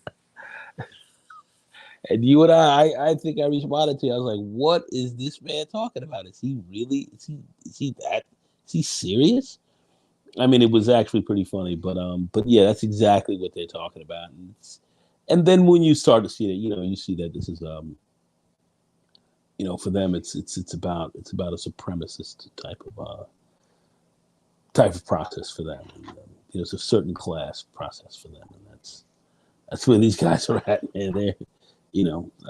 I don't even think his position was even defensible. But I would love to see something like that defended.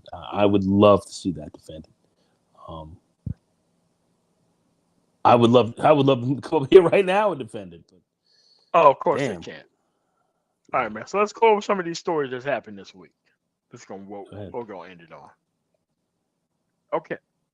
I don't want to hear anybody else in this country talk about how the left does not believe in families when Jimmy Carter and Rosalind Carter was the longest married couple in American history as a president of 77 years. I think that destroys the argument that the people on the left are not pro family. 77 years of marriage. The guy was from rural Georgia. Guy was a president. Evangelical white Christians turned their back on him for no reasons during the re-election. No reason. They got everything that they wanted. Everything that they wanted. But at the end of the day, they seen the rise in the black middle class, and they wasn't having that shit. This was That's right. white evangelicals. They did not like it. Under this administration, they did not like it. So you can't say that people are not pro-family because the Clinton have kids, very successful. Obama have kids, Oh, very successful. Clinton have kids, very successful. Truman have kids, very successful. How are you talking about people are not pro-family? I don't understand this. Like, where did that come from? Well, people it, cannot point to the things that happened with Donald Trump, multiple mistresses. John McCain left his wife under those circumstances, married Cindy McCain. But if you look at a picture of Cindy McCain from like the time period, it makes total sense. yeah, it does. Oh man, out of this world. Yeah. Like, oh my God. Yeah. yeah. I totally understand. I mean, bro, we talking about some Leonard Carter with blonde hair type shit. Like crazy fine. No, thoroughly, because he loves them beautiful. So it's a big marketing campaign for them. That's what the Republicans have been successful in that marketing campaign. Even though, is it true, and can they really stand on the facts on that? It's not. But they have been successful at marketing that, at selling that as their brand. Every Democratic president that we've had, that we've seen, literally from Roosevelt straight down through, have been family men. Have been family men. Period. Let's just talk about have been family men to the man. Not multiples in marriages and all that. They've had their kids. Okay, people can get at Bill Clinton for having the Monica Lewinsky, whatever. But let's look at what the other guys have been involved in. It's been pretty crazy. So at the end of the day, the Democrats or the Democratic presidents have been on the same side as far as Kennedy, the actual what they built. Yes. Like, come on, man. Like, it doesn't make sense for people to say you can only be, oh, well, I'm just here because I believe in the family unit. Like, no, dude. You believe in pre-vetted women who are not on that bullshit, and that's not the society that we live in now. We don't live there anymore. Like, well, I'm a conservative because I want a conservative woman. Okay, so how come you don't have conservative women on your panel who are clearly here, who are clearly married, no, because they know clown dudes when they see them. They know it. And conservative women who are really conservative, they're not running with these guys. They know what they're running with. They're not running with them. They can't pull them. Because they're not conservative. They're truly not. They're not running with them. That's why you don't see them. Conservative women are not interested in liberal men.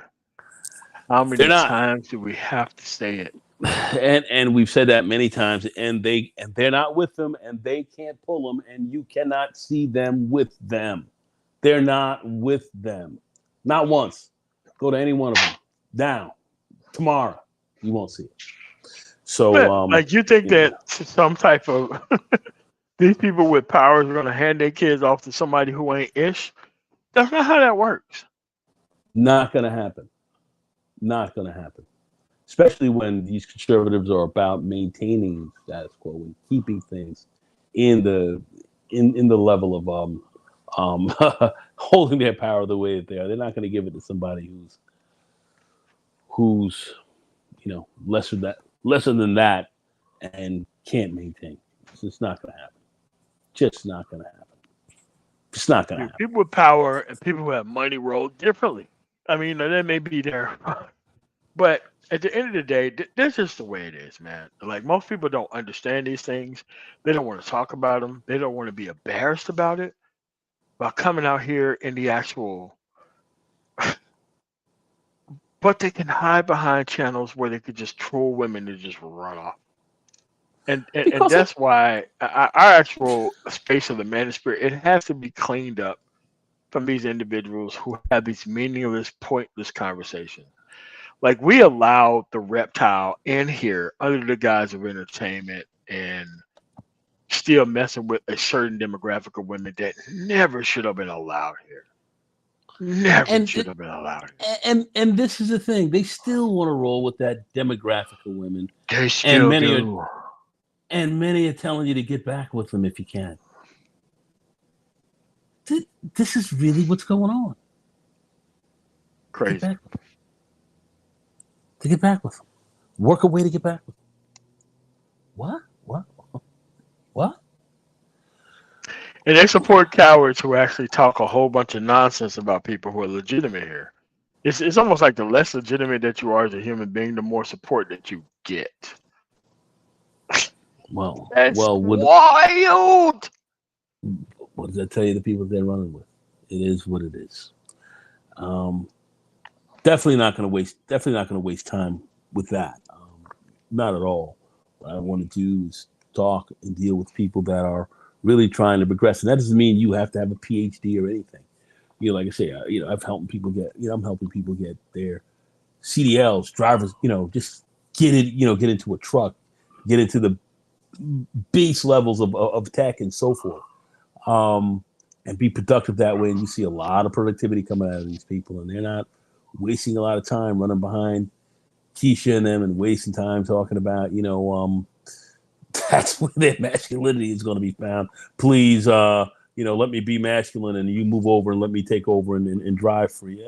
Nah, man. It's like once they reach that level of financial freedom, they're not about to feed it into the previous system that they just came away from.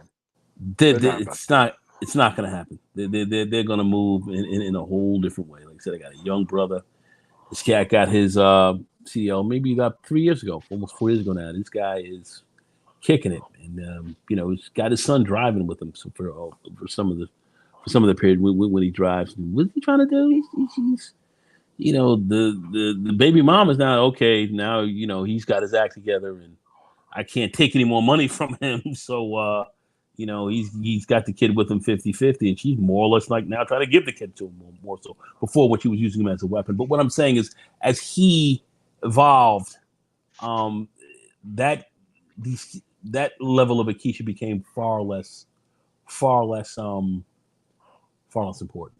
And like the more you get your money together, the less you leave these people things. alone, the more you have the time equity to actually think about things while you're on the road. Like that's what I love the most about being on the road. I can think about things 100,000 different ways from every single angle. That's why my actual approach is nearly impenetrable. There's no way people can just come online without trolling and trying to actually have a conversation with me about these issues. It's nearly impossible. Especially when I force you to work toward a solution that you're going to actually have to stick to. Yes, exactly. And I didn't really understand that so much about the trucking and shit. I mean, I was working with an individual here in my town who helps you to get these licenses. He's got the state, he gets money from the state and so forth with these state educational programs to really help people to do this, especially, minority folks do it. And it really works out. It really works out very well. And just seeing how these guys get on the road and really work, it was. I didn't see it as. But they never had that time equity. Like most of these people rush, think. Yeah. Once you're on the road all the time, like you have, like imagine 11 hours of drive. After that, you got to be off for 10 hours.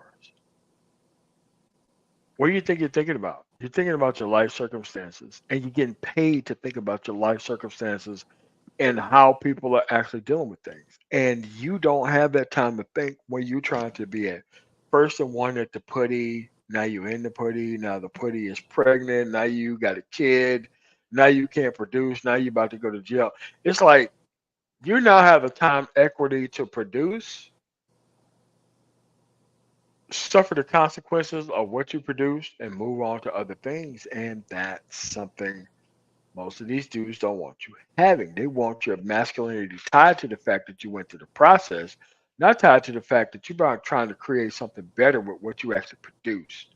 In the first place, that wasn't even supposed to be produced there. A lot of people don't talk about that, but I know because I had a hell of a lot of issues and I didn't even have kids. Yeah. And I knew what it took to get up to speed after a while. After I after I stopped making shit worse. Not that I made things worse overall, but once you're gonna have that time equity to think before you actually move into the positions that you need to be in, it's great. It's great. Yeah, I would have to agree. Especially with some of these younger cats that we've got moving, I see it with them, and and on the road and doing that, they have a lot of time to think, and they have made some Because they're tremendous starting to see the turnarounds, money. The money is starting to tremendous. stack up, and it's like I don't need to deal with this anymore. I could deal with better classes, different groups of people, and I'm great right now. I'm not trying Hey, to give away what I got right now. Like most of these people are trying that's to give away this stuff before they even notice the value of it. But once you understand the value of it, especially after you messed up with it, you're not trying to give away these games. That's not how that works. nope, nope. And I see it, and and this is the thing too. You don't see them sitting around on some of these Complaining about forums women. talking about Keisha and straight up bullshit. They don't have time for it. Don't see it. And if they have any extra time, if they go to a place online, they're dealing with more productive things than they're dealing with talking about something that they've put behind them. They put that a lot of that bullshit behind them. And then they're dealing with different issues now. It's a different game. So um that's important. So that's what I would like. That's what I want to see and push and work with a lot more than some of this other craziness that I'm seeing. That's beyond my comprehension. Some of this stuff is just nah, man. That's not where this is going. Um, Especially when I can look at my grandson and say I ain't got a whole lot of time to mess around with some of these kids because I got to get my algebra together. This is a smooth looking kid now. I'm like, no. You got 13, 14-year-old kids talking this, man. I can't mess around with these 40 and 50-year-olds talking craziness. You you finish.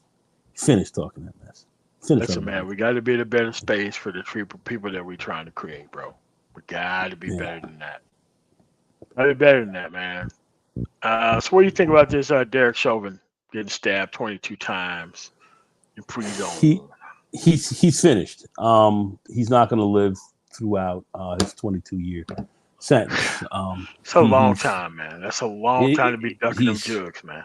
he's a dead man. Unfortunately, unless they put him in solitary wherever he goes, because even if you go to a minimum security prison, you still got dudes out there that are gonna want a piece of you. So and then my understanding is he was cut up by um a Mexican mafia guy.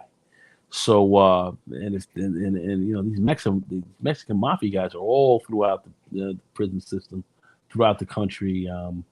Especially out there in the West and throughout the South and the Midwest and all. Um, and now they got beef with this Chauvin guy because they weren't able to kill him and all this and he's an ex cop who was out there. It's just Dude, if I you're an don't. ex-cop, you can't be seen in general population. You can't be seen around anybody. It doesn't matter what prison it is. If you are an ex-cop, if anybody have access to you, unfortunately, they're more than obligated to get you up out of there.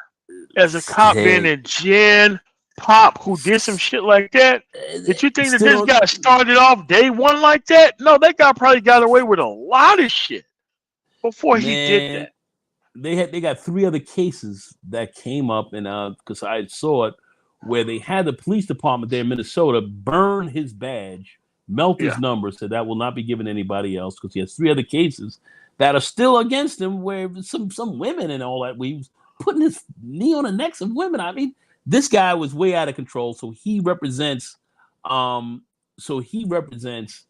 horrors of what policing is about in this country, and none of these guys in jail embrace that. So none of them embrace that. You know, none of the Latino groups, none of the black groups. You got these white dudes out here that don't embrace it either. So Derek Chauvin is not going to survive his sentence. He's not going to survive that. They're going to unalive instead of they're going to unalive him at some point. They tried to get him, hit him 22 times. He survived. And apparently he was able to fight the attack off. He had attacked, got stabbed in the back, and then when they were trying to hit him in the vital organs in front, he was able to block a lot of it. But he seems to, he seems to have survived that. But that's just one attack. Wherever this guy goes, there are going to be people looking to hit him, and he's not going to survive that because there are too many in the system, and the nature of the crime that he did is has sealed his fate. High profile people behind bars are a marked dude for every second you're behind there. He's done. There's no way he survives it. There's no way he people survives. Don't get attacked in the law library. You never heard of hits being done in the law library where you get to research things about your case. Just lost his appeal. It wasn't going to take it up. So this person had to have this dude marked for a while. And he's not under any type of protection. So it's like wherever he's held, because no one wants to be held in PC or protective custody or solitary confinement, which we had one YouTuber claimed that he had the charges that he had and that he didn't PC up, that he wasn't in solitary confinement the entire time. Like when you have certain type of charges, people are at your head every single day of the universe. It is not going to be an okay stay for you there under no circumstances with certain charges. He's finished. Because remember, he was not in maximum security. He wasn't out there. He wasn't out there in some ADX. ADX is a little ADX Florence. That's a whole different type of scene. But he was not. He was in a minimum security prison. Minimum security. I guarantee you, they protected the hell out of this dude, and you still got wild dudes died for a month. And if you're part of certain organizations, they're gonna send these crash dummies at you. You're gonna have guys who are gonna be in these prisons who are gonna have 50, 60 years on them. They're not gonna make it out of there. They're not gonna care. Even in the minimum security, the guy that stabbed him, the guy that hit him 30 times or whatever, 22 times, excuse me, he had 30 years to go. He was sitting on 13 more years. 30 more years. So he's like, I may as well tear his ass out the frame. So that's what you're going to be dealing with. And this is and when people see guys like Chauvin, they're going to be irritated.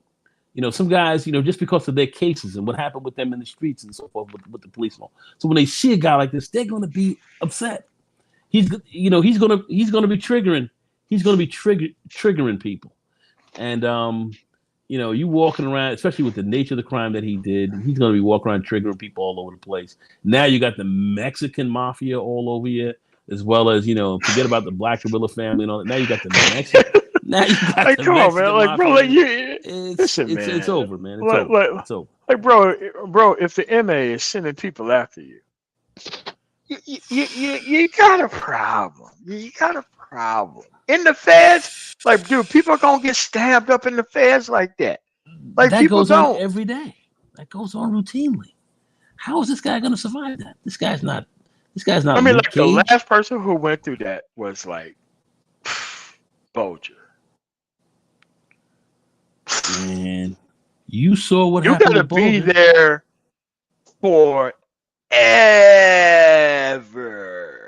and you got a lot of time to go, and no one wants to spend time in PC. You're not a cop, so you're not going to be put in a cop ward. You're a former cop, and you're sent to a place where people can still have access to you. And it's like they like once that happens, like any CO can put you in a situation where you can get jugged up very quickly.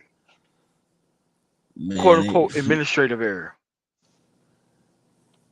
Man, he's the only thing I'm saying is, you know, I'm gonna say I feel bad for him or whatever. You know, it's a terrible thing to be in prison and have to have that sitting on top of your head. He shouldn't have done Hey what he man, did, listen, but he's man. done. But he sat on He's done. somebody's neck, so that way you get. That's how you got the stuff sitting on your head. But I don't think this dude is gonna survive the next one. No, I think within no. 5 years, this dude is gonna be up out of here. At the end of the For day, sure. I don't think that they can protect somebody like this, and it is their fault in general that they allow something like this to happen. Like on the streets, they allowed this to happen for that guy. He went in there. The police apparatus came in and actually testified against him. It wasn't really. They sure did. It wasn't they sure actual coroner. It wasn't the actual heart specialist who told you when he died. It was the police apparatus that came out and said this is not part of training. No, they had to far distance himself from that, and because they knew what that looked like. They knew it was on tape. It was on tape. This guy had the same face that he had on when he was kneeling on that dude's neck that he had in that actual mugshot photo. That he had within the actual pretending like he was going to apologize to the family shit in the courtroom. Like, what? And remember the police officers that were around him, who had their like, okay, nobody come around. You know, don't get in the middle of this while they got charged too. While my colleague here, you know, chokes this man out with his knee. They went to jail too, and these guys were really crazy. You had this one Asian officer who was one dude was on his first week, wasn't he? Yeah, he was first week, and they put him in jail. So you know, you got the people that were around him going to jail. So at the end of the day, this is a very bad case as far as Derek Chauvin is concerned. He's dead man walking, and he will not survive his 22-year jail sentence. He will not survive. It's going to be a public affair if they ship him somewhere else. Ship him somewhere else, a new group of dudes going to be at them. But at the end of the day, it's like, how do you protect somebody? You can't protect somebody like that. If you're attacked in a law library where there's typically not supposed to be any weapons, where can you be safe at? He will have to be in solitary. That's the only thing that would. I mean, solitary is worse than being a gym pop. And these guys don't want to be in solitary. Solitary is pure isolation, and you know, mentally, you know, it's very difficult to deal with that. So, you know, he didn't want that. That's why they put him in a minimal security prison and so forth. He thought he'd be okay there, but you're not safe in any prison because you still have wild jacks on the yard that are definitely gonna have at you, because you know a lot of these guys are murderers, or you know, or they haven't killed anybody. They're there because of serious felonious assault, and they've done a lot of time, and they've moved them over to these areas. But you're dealing with some people that are definitely at another level. So he's not going to make it. That's it. There's really nothing else to say. Now you got the Mexican mafia guy tried to take him out, and then said he tried to take him out on Black Friday because it was a relationship, man. Come on, man. Like the Black Gorilla family would have made a lot of sense. But when you got the MA after you, man, what next? Like MS-13? What's going on, man? What's going on, bro? When you got them boys rolling on you, and they're all throughout the prison system. So the MA is not going after things for black. It doesn't matter. They don't do that shit. Never heard of it. But that's why they're so upset, because this is primarily a cop. This is a police officer. That's the issue. You're a cop doing one of the most heinous crimes we've seen in this century so far, and on tape, everybody's seen it on video. Everybody knows who you are. You can't go to They any played prison this actual anywhere. trial in most jail cells in the country. Not only in the country, you got TV. You got this internationally. What are you kidding me? This is played all throughout the world. All throughout the world. I go down to Brazil. Was like, whoa. She was like, the Derek Chauvin. What was this? That probably. About that shit down in South End. This guy's all over the joint. That dude's probably sitting on $100,000 in commissary right now. Whoever did it, he's going to eat forever. Don't worry. His commissary is no, he looks like a Negro Latino, actually. He does look like a Negro Latino, actually. But he said, it was because of because of Black Lives Matter and primarily it was a police officer, and so they tried to take him out on Black Friday, which I don't want to laugh at. It just man. You couldn't have it to a nicer guy. What's going on, Renaissance man? What's going on, man? RM, what's going on? What's up? RM, what's up, brother? Nah, nothing much. Just coming up to speed. Just tuned in. All right. Yeah, man. Like we're talking about the Derek Chauvin, attempted. The stabbing. Dude got stabbed. Yeah. It was. Wasn't that him earlier on? When he got arrested the first time, there's like a lawsuit or something because I think they actually had maybe it's someone else, but I thought it was him. They had some black prison guards who would normally be, I guess, in that area that he was being held in, and they actually moved and put a group of all white prison guards around him. This is right when he got arrested, I believe. Yeah, that's a Department of Corrections lawsuit issue. Yeah. Hey, listen, you got a lot of black how would I say, correctional officers, and some of these guys, they have connections to some of the, to like the Black guerrilla family. So they're very sophisticated in how they operate in that system. And they've got a lot of, influence. They got a lot of influence inside of the jails, and they do have control of a lot of, with a lot of the corrections officers. And, when you have that going and the internal system in there is not there really to seriously protect you, you're toast. And everybody knows that's just how that thing works. So it's. Because if you're like a quote unquote administrative error, oh my God, did we really team up gang members with Chauvin in the library? Why would we do that? And it's kind of like, this guy wasn't in general population though. He had to be in protective custody, so that's pretty bad. No. It happened in a law library. Yeah, it happened in the law library. Like it wasn't general population. He wasn't in nobody's cell. Yeah, it happened in a law library where there's supposed to be 100% safety and security. And I can guarantee you, he probably asked to go to, because that's a privilege, by the way. Oh yeah, that's what I was going to say. Going to the law library is a privilege. Yeah, so someone got privileges revoked. That's why I'm like, wow, like if this happened in the law library, like someone either put them up to it, or he just, I don't know, maybe pissed somebody off. No. If you're part of a gang, and if you're in the law library and a guy shows up and they send a kite out to tell you that it's time for this dude to go, you don't have any real choice but to let this dude be let out the catwalk. Like you gotta perform. They spoke on it. This guy said he saw Chauvin there. Said he was thinking about hitting him a month before. For a month. So they were ruminating. They were ruminating on tearing him out the frame for at least a month. In the law library. So they were ruminating on it. When am I going to tear him? When am I going to finish him up? So they were thinking about doing this for a while.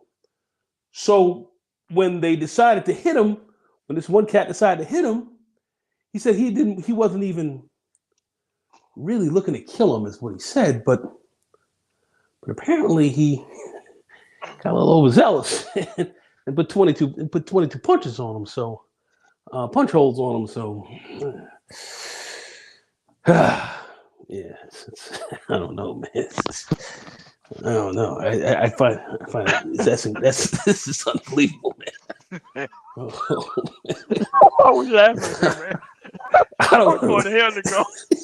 I don't know. Like I'm not Nigga, trying you to making laugh. me laugh. This is your fucking fault. Oh my god, this shit is crazy. All right, man. Whew. Such a fucking tragedy.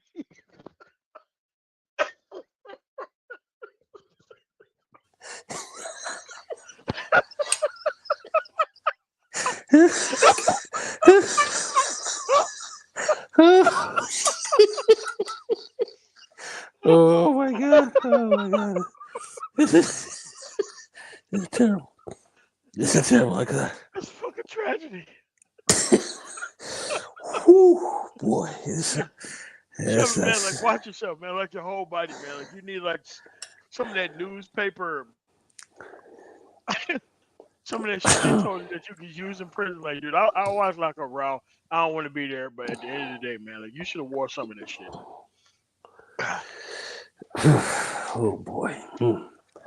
I don't know, man. That's a fate worse than death, man. I'm sorry, because you got to walk around and worry about.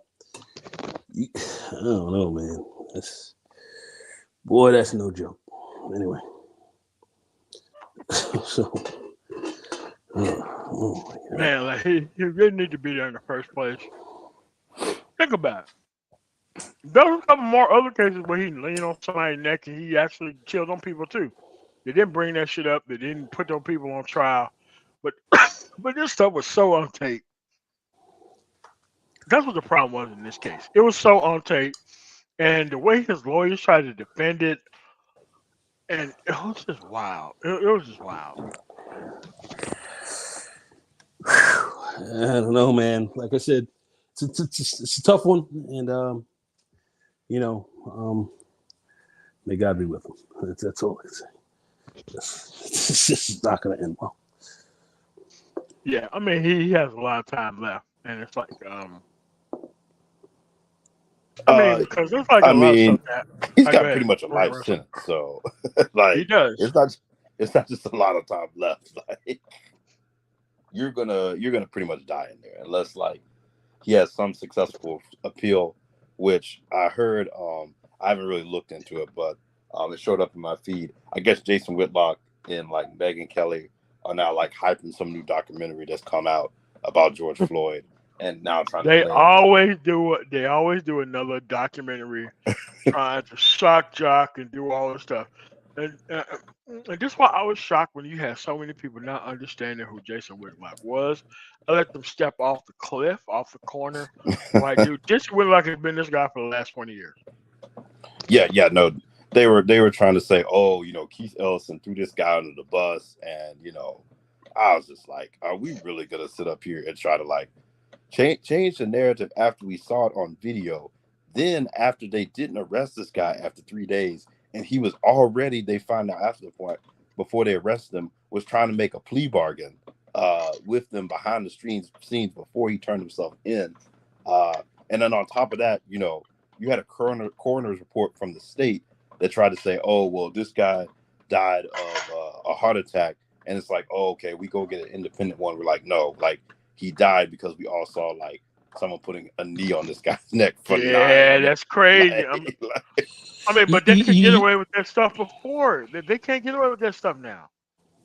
They can't get away with it.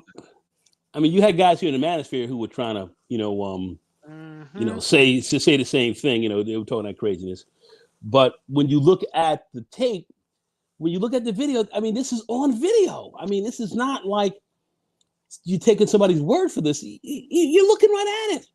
It's right there, being very closely filmed. So they didn't really have much of a choice but to finish this guy off. And it was so public. It was seen across the world. The world. Once you start dropping them pitching points, 5 and 6 points for the police union, yeah, man, they're gonna have to get you up out of there. Man, listen, this guy can't do time anywhere on Earth where somebody hasn't seen this. This thing went all over the planet. It went all over the planet. The Western world, for sure. Everybody who calls himself a Western type nation is all over. China and these guys looked at this shit and said, what the hell's wrong with you people? Y'all trying to talk about us. Look at this. Look what you guys are doing. Look at this. They look at it, it's like, what? You guys are calling yourself a civilized country? Well, look at this right here. This is all over the world. That's what you got to understand. That's how bad this was. They had 7 different angles, man. 7 different angles, 5 of them zoomed in on him, the person. 911 was zoomed in on him doing that. Crazy. It didn't need to happen. And we don't even know whether the dollar was fake or real. That's even worse. We don't even know whether it's fake or real. Summary execution. None of that came out. And regardless, okay, let's say for argument's sake, because my understanding that the dollar wasn't, but I don't know. Clearly, there's been a lot of back and forth over it. But let me ask you, was execution the proper answer for, let's say, a fake $10, $20 bill? Was execution in line for? Were you supposed to get executed for that? I've never heard anybody getting executed for something like this. Bro, I think a summary execution. A summary execution. I think the shit was real, because if it was fake, you would have heard the shit was fake. You would have heard right away if the shit was fake. If it was fake, you would have heard it right away. I'm sorry. Yeah, you would have heard I agree. I agree with that. Fox News would have reported it as fake. There ain't no way they wouldn't have reported it as fake. The police union would have recorded it as fake. It would have been fake. It would have been fake. It would have been out there.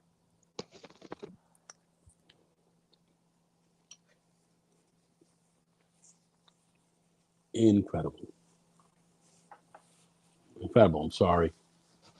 But anyway, that's it. That's all right. it. Next story.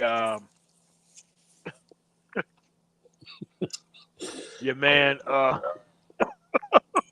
Santos got voted out of Congress, expelled from Congress. Any thoughts on Santos being expelled from Congress in your state, not where you live at Nagone? Okay, yeah, my state, New York State, and just even just talk about the Long Island area. I don't live in Long Island. The Long Island area where he was, they were, the party there wanted to was not going to support him again for his reelection. They wanted him ousted. They wanted him to get ousted. They want him out. And we're talking about the county Republican Party chair in Long Island from his district wanted him out of there. And looked like his local constituency were not really supporting him after a while as well. So it is my belief, even though that they came and took him out and removed him, of which I thoroughly understand, I have to say, after looking at this a lot, I would have even been more comfortable having him in there and then having his constituency eliminate him and then censure him from running for office again after that. I think I would have liked that a little bit more, because then people can come back and say, well, the Congress, you could just throw anybody out the way you want and so forth, and you got to be duly elected and so forth. I do think Santos had a modicum of a point there. As ridiculous as he was, I myself personally would have rather seen him thrown out by way of his own party by the electoral process. I think I would have been a little bit more comfortable with that, but I'll just leave it at that. That's what I think. But he's gone. He's gone. People wanted him out badly anyway.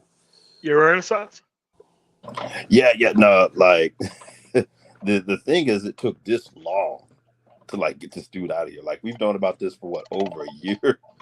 That this guy's basically misusing campaign funds. Basically lied about his identity. Like, it's just all this stuff. And it took all of this just to get someone removed from Congress. Granted, people don't want to set a precedent, but I'm like, when you look at Matt Gaetz is still in Congress after all the accusations that came out of him, and they had like receipts from his cash apps, and one of his close friends like pled guilty to a bunch of felonies, and this guy's still walking around Congress. So like that tells you how bad this must be for them to actually go and expel a sitting member of Congress, or decide that, hey, we're just going to let this blow over, because this guy will be running for a re-election in less than a year's time now at this point.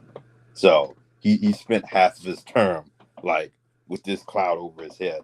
I'm like, at this point, you might as well, like, it's not like at the end of the day, like, there's going to be much other than a budget getting passed. You're really not going to see much happen. And that's if that can happen, or you just get another continuing resolution. You're not going to see much happen in this next session of Congress because it's an election year. Correct. I mean, but if you look at the last person who was expelled from Congress, James Traficant from Ohio. That dude had allegations against him for a while. And he was a that stone guy was cold criminal. Unimaginably bad. He was a criminal. Unimaginably bad. That guy was a criminal, man. Damn. Damn. That was the last person who got expelled via vote. Even though, like, the person that was nearly as worse as he was, Tom DeLay from Texas. He just didn't. He just got defeated, but he was facing the same amount of charges that James Traficant was, even though they was there at the same time. By the way. But it's just that I would rather him stayed. Even though they didn't kick as many people out of Congress as they clearly should have during the Civil War or after the Civil War was over, there was a whole bunch of people who were sent home. I don't think that it rose to the level where they needed to remove him. I would rather him live the entire embarrassment of the entire term. Because you could kick a person out of Congress, but he still has his pension for life. You serve one day as a congressperson, you get that you get that salary for life. You get that health care plan for life. So you mean to tell me that any fraud could just lie to get in Congress and they get their health care plan and pension for life? Like, kicking this dude from Congress is not even. It's not. What are you talking about? Kicking him from Congress? You're gonna allow him to keep his paycheck?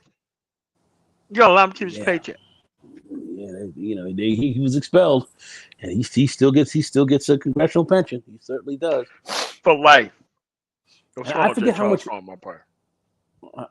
I forget how much it is, but no, it's 150,000. It's nearly 150,000. It's based. It used to be based on district, but it's kind of like the highest in New York and the highest in California, and it's kind of given to everybody else within the actual country based on that. 150 grand. Dang, this guy's getting over 10 G's a month. Wait, that was his salary? That's his salary. He gets to keep it for life. Yeah. Wait, say again? He get to keep it for life. Wait, no, I don't think you get to keep it for life, do you? Yes, you do. If you serve one day as a congressperson, you get that shit for life, as well as the actual congressional plan. You keep it for life. Oh wow. And I was gonna say that's just if you're he's a freshman member. So I think as you get more senior, I think it gets up to like $200,000 a year, something like that. Yeah, but it starts with like 150. But if he's not gonna be back ever, and this is how come these people who are in Congress get to tell you how you don't get to have government-run health care, but they get to have excellent government-run health care for serving a day. Like that's crazy. Wow. Wow. Did he lose? I don't think he lost anything. I think this guy won. Well, for a scamster like him, I would agree. This guy was no super chats, no gynocracy. That guy went full board and took everything. He He keeps it all. Even if you serve time in prison, you still get your congressional check while in prison. Now, you don't get your congressional check. Well, I wouldn't say congressional check, but you don't get your VA benefits, your actual disability benefits in prison under most circumstances when you All right, go. well, this is what I found out from what they say is, can members of Congress retire and receive their full pay after serving one term? And the answer for that is no. Only senators are eligible for a pension after one term, but it won't be their full salary. No, So, it's depending on by the state, state base. so that's okay. You get to keep that shit. Gets to keep it because the people who actually get appointed in people's place, they keep that shit for life. If you get appointed, you keep that shit. You keep it.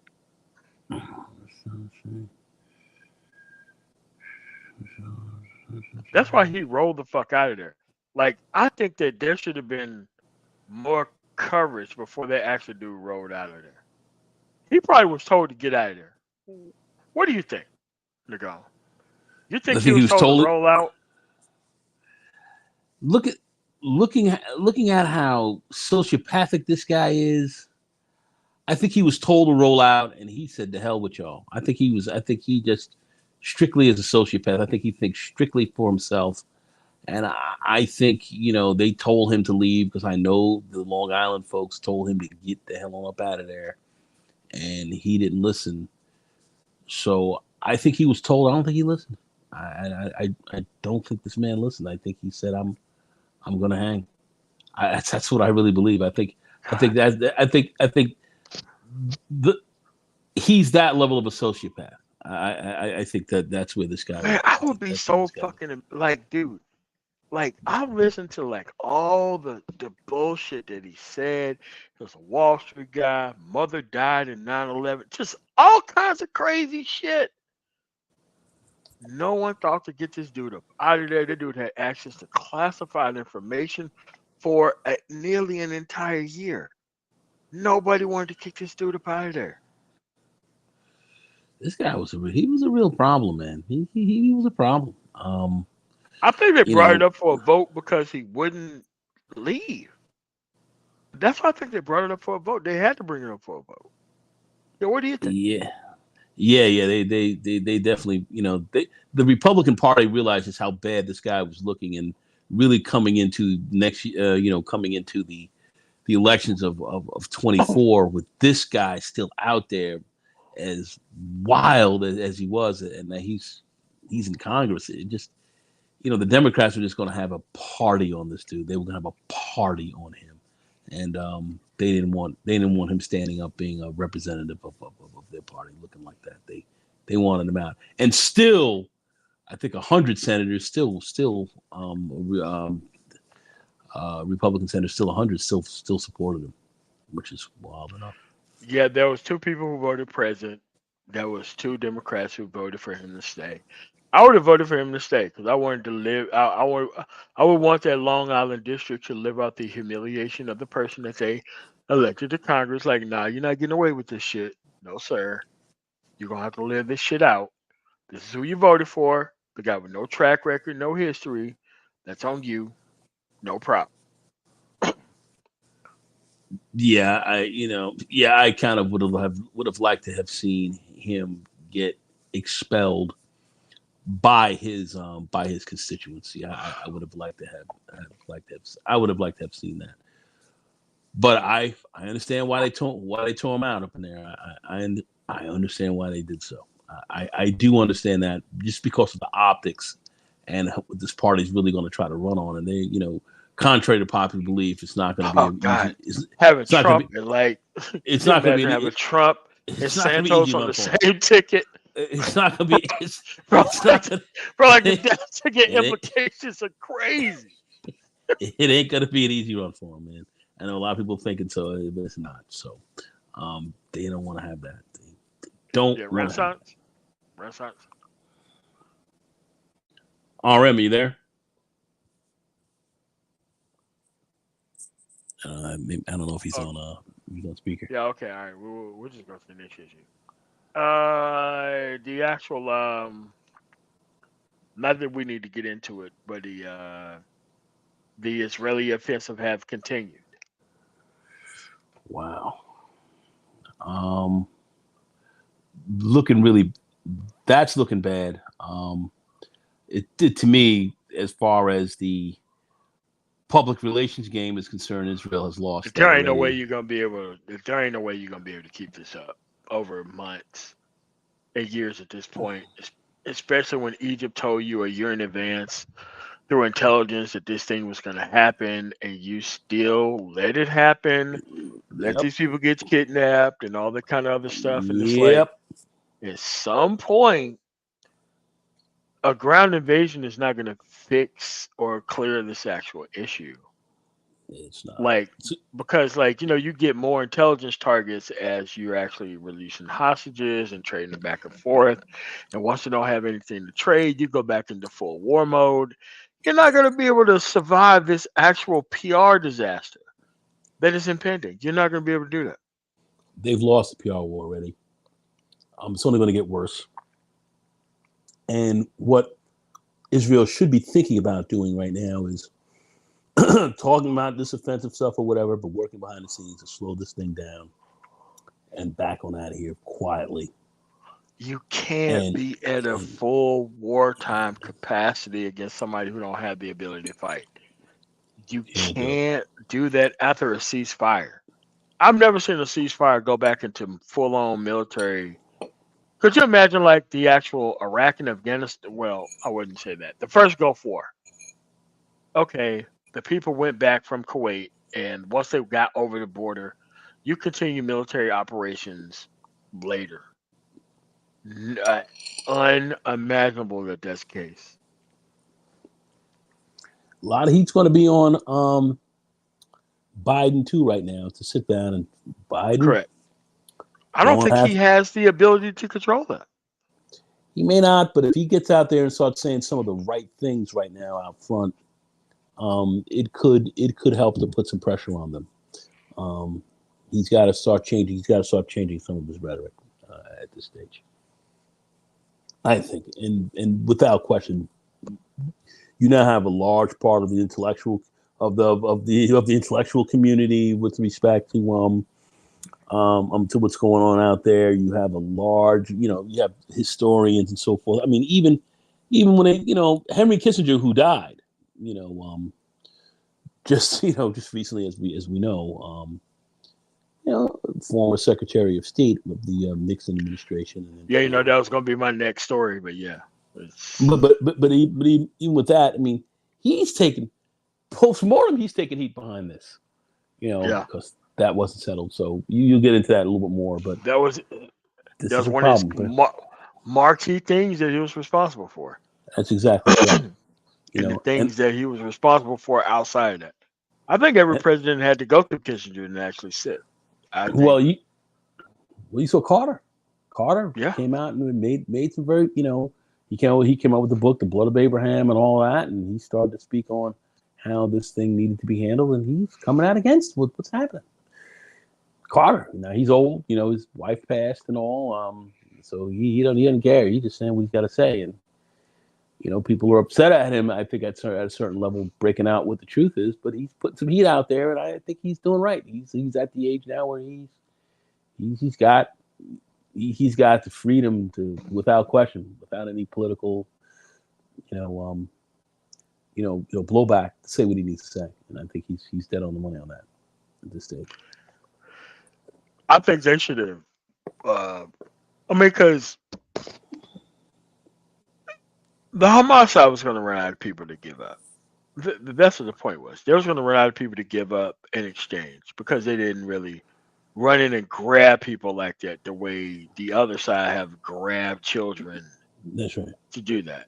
And it was like, at some point, this thing was going to be over. The offensive was going to be back. And then people are going to be like, then why are we back to just wholesale shelling civilians? Remember, they don't have like a civilian type of top-down leadership. Like they could have been like just gathering intelligence information during the actual ceasefire to go after and just do that to those people once the ceasefire was over. So it's like, so how are you going to be able to just back out of this thing? Especially when you knew a year in advance that this was going to happen. And you was told by allies of them, not allies of ours, allies of them that they were planning this thing. And you didn't do anything about it. So I'm just kind of, I don't understand how this is supposed to look good for them overall. I just don't understand. Oh boy, this looks really. It looks bad for them. Like I said, they have lost the PR war on this. They've lost that's already lost. So what else is going to get worse for them here? And and you got China, and I'm talking about. Look, we can come in and help to negotiate a ceasefire and all that. Now you have other nations coming in looking to try to bring a little political brinksmanship here. It's bad scene. Bad scene for Israel, and they have to cover. No, I was gonna say. Go ahead. I was gonna say too. Did the Secretary of Defense? He came out and basically warned them, like, "Hey, Lloyd Austin was basically like, essentially, like, hey, that you all are basically making a strategic error. Yeah, you might win a conflict, you might take out some enemies, but like, you're basically going to create a generation of people who hate even more Israelis because they see all these Palestinians, and even the Arab world, they see these people being killed. And on top of that, like, it's kind of saying, hey, like, you need to chill out because you're digging yourself in a deeper hole, and like, don't necessarily think that the U.S. is just going to come in and back you carte blanche in this. Because you really don't want this conflict escalating, coupled with you don't want to get pulled into, people don't have the appetite to get pulled into another long, drawn out Middle Eastern war with no resolution in sight. So Yeah, especially on the heels of this Afghanistan retreat and this Iraq withdrawal, like, and have something like this going kind of in the same theater with the same personnel, kind of. I mean, like, you're creating something that you don't need to be creating. You're going to end up creating a two-state solution where you have no actual policing power. It's probably going to be policed by other people at this point because you can't trust them to police it on its own. It's just junk. Like, it makes it worse, far worse at this point. They had a solution. I think they should have gone back to the to the Oslo Accords and really, started to work that back from there, which I think was a realistic solution. I mean, this is what Rabin and then we're kind of working on before he, of course, he got killed by one of his own people. Yep. But yet, that's been stepped over, and people are trying to come up with new solutions where I believe there's already been a solution. But they don't want to push forward to this, and then the Likud party with their extremists and certainly with Netanyahu and that ilk that are in there, those guys. I don't know what type of future they're trying to put out there for Israel at this stage, but I don't think they're working within their best interests. I mean, I think they're just going to ignite the whole area, and then they're going to end up with less of what they actually gained over a certain period of time. That's what I think could be the case. I would certainly agree. I would certainly agree with that. And how we're going to handle that, and I think Jay Charles, I think he said cutting aid would work. Yeah, cutting aid might, but Israel just takes that extra that aid money that they have, and they just they invest that into their own armaments industry and build out from there. So I don't think that's going to be a huge thing. It's got to be a deeper political type of issue, which everyone around will have an interest in gaining in. But I just don't see Israel benefiting from this action at this level for the long term. I don't see where this this really benefits them. And others are saying that. I just don't see it. But anyway, RM, what do you think? Yeah, no, that's the thing is that Netanyahu wanted to preemptively strike Iran under Obama. So crazy. and Obama was like, hell no, like I'm not giving you the backing of the United States to go do something like that. I just wonder how long of a rope this guy has, because they also had a report that came out this week saying that Israel now knew about this plan up to a year. Yeah. Yes, it did. Yeah. And they just didn't. They was warned by Egypt, Egypt. Not only a year ago, but a couple weeks before it even happened, and they just kind of let it happen. And it's like they didn't think they were going to pull it off. And I'm just like, at what point do you not say, hey, this guy's incompetent? At this point, the greatest civilian casualty, if you're an Israeli, has happened since the 7 Days War. I'm sorry, Yom Kippur War back in the day. So I'm just like, at a certain point, like, okay, this guy had prior knowledge. He's already very far to the right. I've heard people even speculate that if he was in Europe, they would call this guy a Nazi. It's like, okay, at what point is like, are we going to say, okay, this dude has to get out of power? Like, he's going to, a two-state solution with him in power is not going to happen. And my understanding never is going to happen. When they assassinated the former prime minister, he was one of the people actually hyping this thing up, kind of create the environment back in the late 90s. I can't remember the prime minister before him that got assassinated. Yeah. I mentioned Rabin. Rabin. Yeah. So, I'm just wondering, how long does this guy get carte blanche to, really just push this thing in a very extreme direction? The Kud party is very extreme. They're very extreme, and they're very extreme and quite racist. So they have that there. That's a big part of what they are. So you've got extremists at the helm currently, and just talking just generically, you can't really govern from the extremes.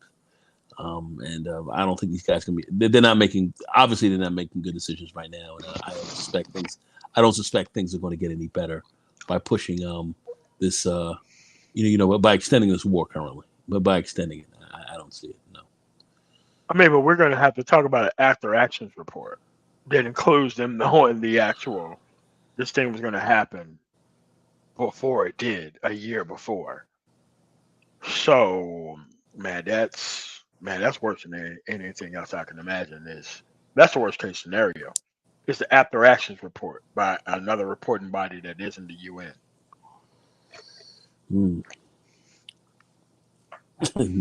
This is not good. This is a bad scene right now, and because this is unprecedented. This is unprecedented. This is, and everybody sees war. Exactly. Everybody sees what's going on here. And like I said, China's made overtures to try to slow this down. Now, the United States can't have China coming here being the solver of this problem. This is one of our major allies here, supposedly. Could you imagine a Treaty of Versailles? Everybody signed a Treaty of Versailles, and then after you leave, we just start gassing up and just start going back over there. Like we didn't even know that this was even done. Like this is what this is. This is crazy. Wow.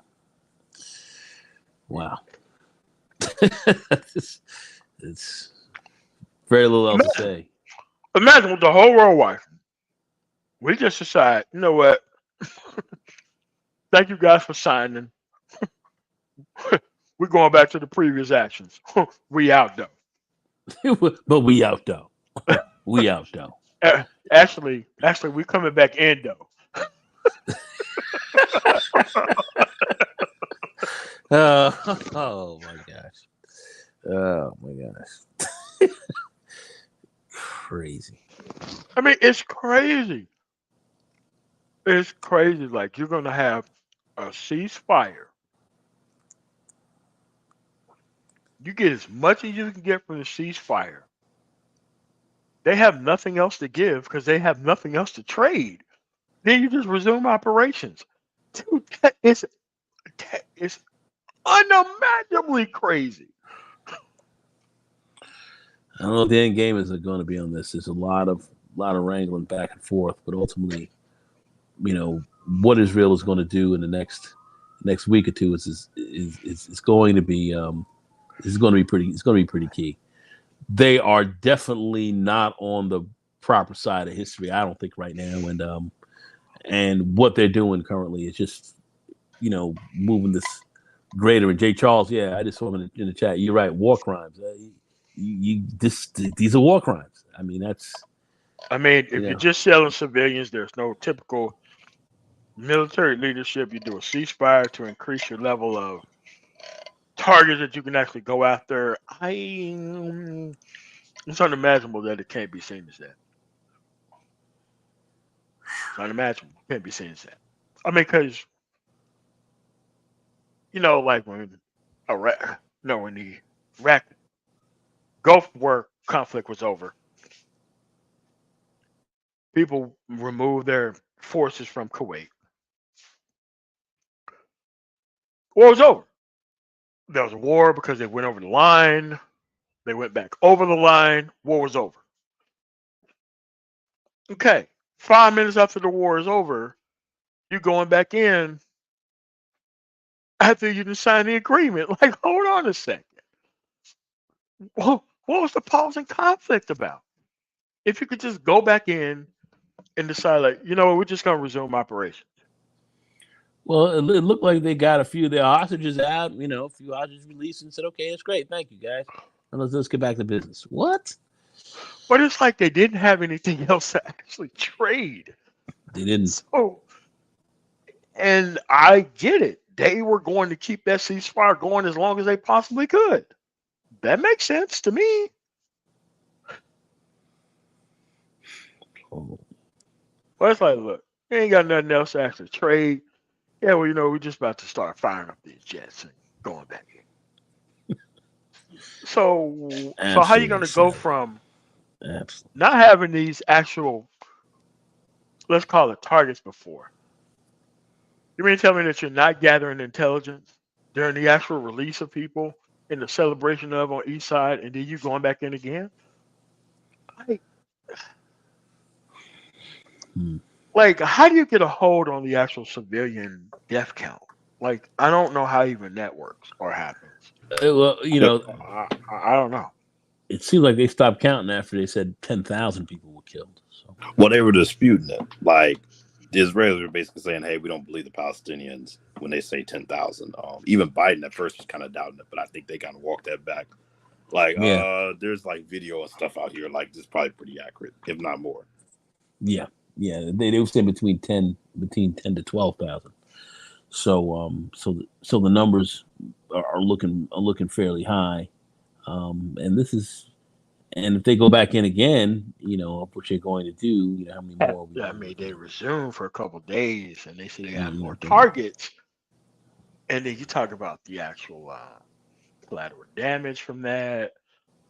When they went after the hospital or whatever, and I guarantee you they went after more places faster after the ceasefire was over because they needed to get all their licks in before people come in, and I don't think there's any real information that's getting out.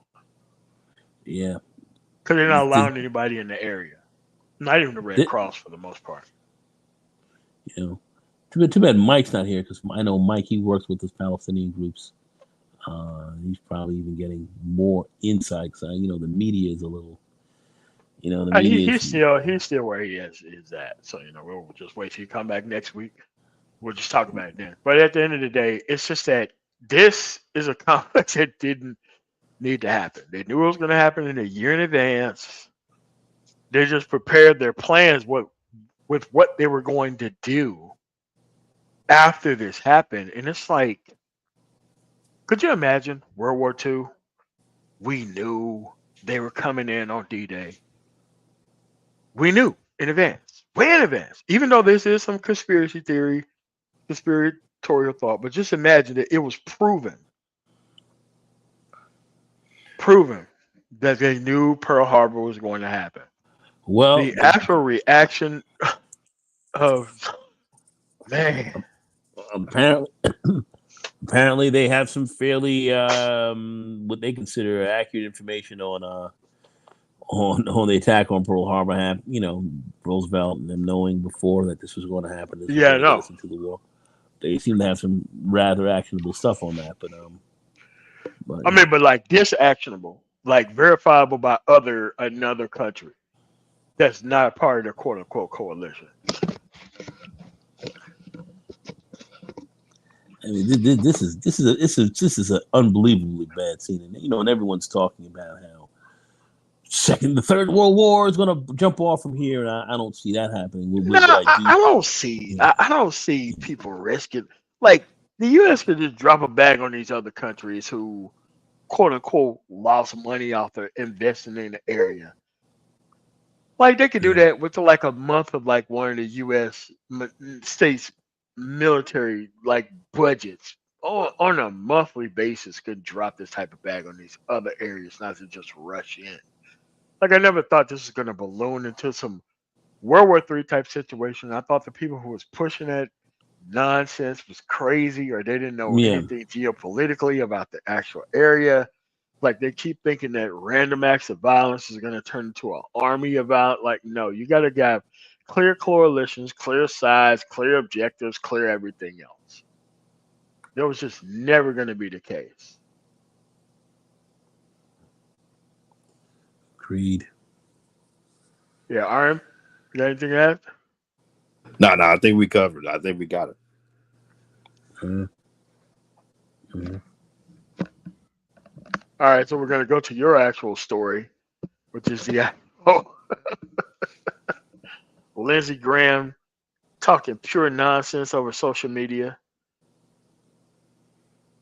Oh no, that was an interview on CNN. That was just a clip of it. I haven't found it. I've had a chance to, but Lindsey Graham. I really think that that's crazy that people can say the type of stuff that he was saying. Lindsey Graham, in my view, I mean, this is stuff he was talking about the election, playing that election, kind of fraud game in Georgia. I can't believe this guy didn't get prosecuted. This guy's guilty. This guy is guilty of some crimes, bro. I'm sorry, just about him even talking. I'm just, how is this guy still? They left him out of it. They left him out of it. I mean, he was suggested to be indicted, but they left him out of it. Yeah, I mean, I find it hard. Wow, I mean, you got him on the phone talking about it. You got him actually. Yes. And you're a senator out of South Kakalaki. What are you doing in Georgia? What's the deal? I mean, I know they kind of border it at some points, but it doesn't require this level of involvement in the politicals. It doesn't. It doesn't. That is not his jurisdiction. What is this dude doing in there? I actually think the recount actually won Biden the state. He came out. He got more votes. Once it recount, it's pretty scary. Because under the previous system, they just never would have counted the absentee ballots or the actual provisional ballots. I think that Trump made sure that they counted both of them, which was an incredibly dumbass decision and idea. Illegal. But anyway, oh, yeah, Lindsey Graham. I mean, but that's what they was fighting to give you an absentee ballot in the first place, because different states counted at different times, and you don't know whether it's counted or not election night. Like that's why I always think that was always an issue. Oh yeah, well, what's the name? They call that provisional ballot. They call that placebo. A placebo, yeah, Greg Paulette, a placebo ballot. Placebo ballot. Yeah, you're going, Red Sox. Oh no, I was just gonna say too, that coupled with him basically saying, who cares about how many people we have to kill? Like, we killed a bunch of people on Pearl Harbor, like killed a bunch of people in Berlin. I'm like, you're really saying this on national TV? Like, Public Unbelievable. media account. and on top of that, like, you have, this is not like a war where the media can kind of cover for you. Like, you have all of these pictures, all of these images that are out there. And then I guess he's not reading the polls, which is kind of wild, because Lindsey Graham seems like someone who's always trying to follow what the polls are saying. But like, most people do not have a positive view in the United States of this conflict from an Israeli standpoint. Like, that is definitely faded. Like, as this has gone on, people have seen images and videos coming out, have heard the rhetoric. Like, public sentiment has shifted.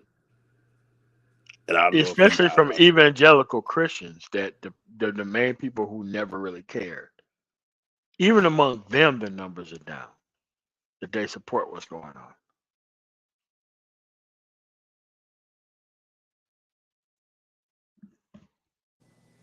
Yeah. I don't know. It's just that, we just let these people do whatever they want to for a while, and now it's at the point to where nobody can defend it, and I don't know how to stop the shit. I don't know how. I mean, you had to have enough sense not to just go back in yelling civilians the moment the shit was over. You had to have enough sense to not do that. But you see what they're doing. You see what they're doing. Absolute insanity. I don't think Absolute I can insanity. defend it. Like, I'm looking at every angle that I can defend it. I just can't. I don't know. That's just me. So I don't think anyone can defend it. That's why they're saying, that these guys, they've lost the PR war. That that's over. They lost that. That's lost. So I don't know where else So you're what do gonna you go think from there. about the people who used to run like Republican interference, trying to pretend like they're on the left? Like, what do you think about that, RM? wait, say that again. About people who are clearly on the left trying to run political interference as if they're in the middle and on the right. I mean, it's funny. I saw this with you sort of see it with I don't know if y'all follow Breonna Joy Gray at all. No. Yeah, but go Yeah, ahead. I didn't see. no, she's on the left, but she's kind of been doing that in the sense of like, they've been, a lot of people have been saying, hey, I'm not voting for Biden, this and that.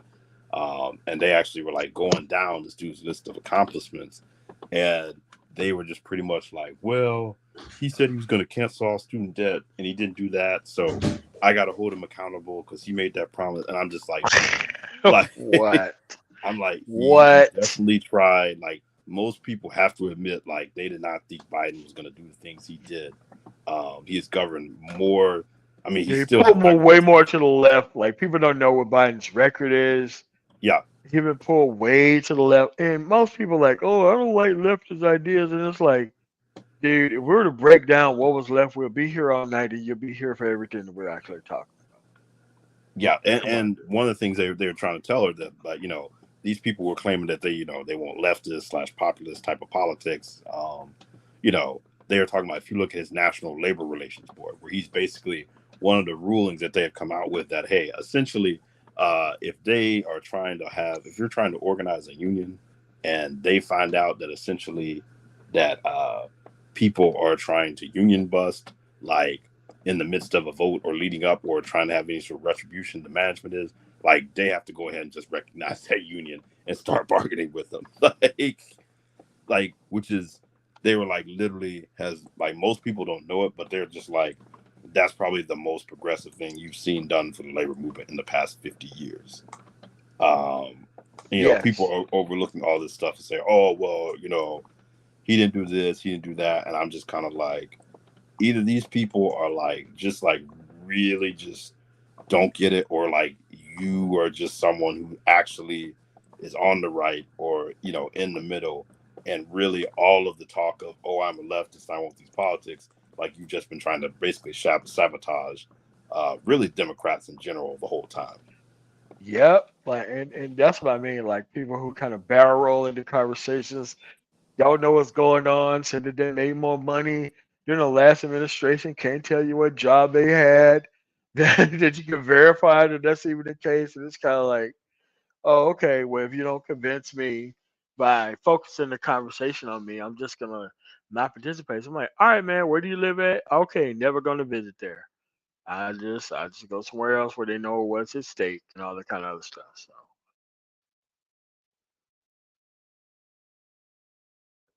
there you go.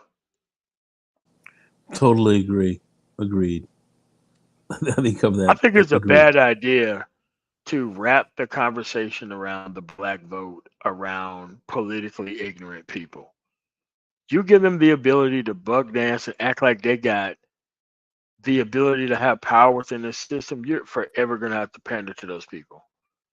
I only want to deal with people who actually know what's going on, know what's happening, politically engaged, picking a side, making a decision, coalition politics. But if you give these people the idea that they could just sabotage and destroy things and actually depress voter turnout, I don't want nothing to do with any of these dudes. And once they start talking this Democrat plantation like nonsense, like dude, I ain't got time for that. There are real things that are happening in the world, and they're never available to actually discuss their actual point of view with anybody who's politically confident. And that's most of these dudes fall here. Like they don't want the responsibility of gathering power. Wow, that's so true. They really don't. They really don't. We've seen it. They don't. People talking non-participatory activities as opposed to being in it. It's and I see that, and I see that not just only so much in the manosphere, but I do see that across a lot of Black YouTube. Oh yeah, man. It's kind of like conventional ignorance rather than conventional wisdom. Conventional ignorance that you don't have to participate in anything, but you can make it look like you care about the actual outcome of everything. It's like, man, this stuff's wild, dude. I don't want anything to do with any of these dudes on any of these issues because they're just unreliable people, and I don't want to place things in the hands of untested liabilities at this point, at this time. I don't want to do that. So,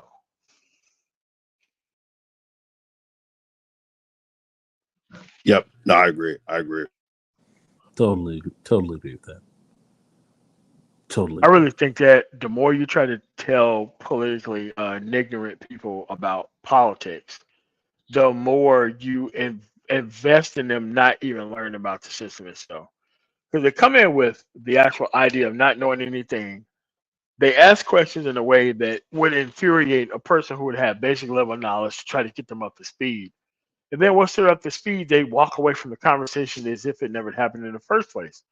So it's like, why are we even having this discussion in the first place with these type of people?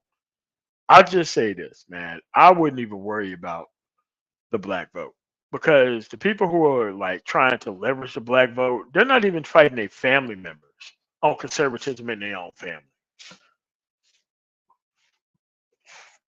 They're not fighting them at all. They're just letting them show up to the Thanksgiving table and the Christmas table and the Easter table and the Fourth of July, and they're trying to get black men and black people to overcompensate for their dangerous ass family members. And I think that that's crazy to try to put everything in our hands when they have people that they're not even trying to get out to even change their minds. I think they're just trying to do everything on our backs, and I think that that's a bad idea.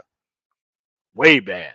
I would never let nobody tell me about, oh, what about black men and what do they think? I'm like, yeah, people getting still getting killed out in the streets and all that other shit. Like, what are you talking about? Asking us about showing up more when you could be fighting your family members. Like, I'm not with that. And I'm not with trying to give people who are not even interested in the process ammunition so that way they can be. So that's where I'm at with it, man. What do y'all think about that? That's hardcore, but I'm totally on that as well. And with you already know how I see that, but expressing that, I'm absolutely in agreement on that. Absolutely, No, absolutely. no. What you have to do is you just have to make sure these people do not try to go and poison the well for others. Like if you don't want to be a part Yes. of it, like okay, like stop talking about it. But it's not enough. These people want to try to poison the well for everybody else who might have a chance of like getting involved in doing something. Yeah, Yeah, you know, you got Phil from the Advice Show, Real Dana. You got people who are in this space who are doing it in front of everybody else's face. And I'm like, why are so many people believing so many people who don't who are not even invested in the process? Like, what does this have to do with anything? It's like you do realize they're just trolling the process. They're not everything that they want is inherently left wing. Why do you want to troll the process if you are an inherently left wing person? Why is it such a problem for you to pick a side and just stay there? somehow they, I start to wonder after a while whether people are getting, what are they getting behind this? Are they getting paid at a certain level on this? They have I'm to be. looking at They have to be. I'm looking at it from that perspective. What is their interest here? How are they getting compensated for this? That's kind of how I look at it. But It's they the stuff. live in liberal areas. It would be Li- different if they lived in conservative areas talking this shit. Then, oh, it's, okay, it's we got stuff out something we can there. organize behind. But at the end of the day, if there ain't really much we could be able to do with this, it's like it's hard to actually talk to these people about these issues. Feels up there in Houston, isn't it? Yeah, y'all got any other stories y'all want to bring up that happened this week?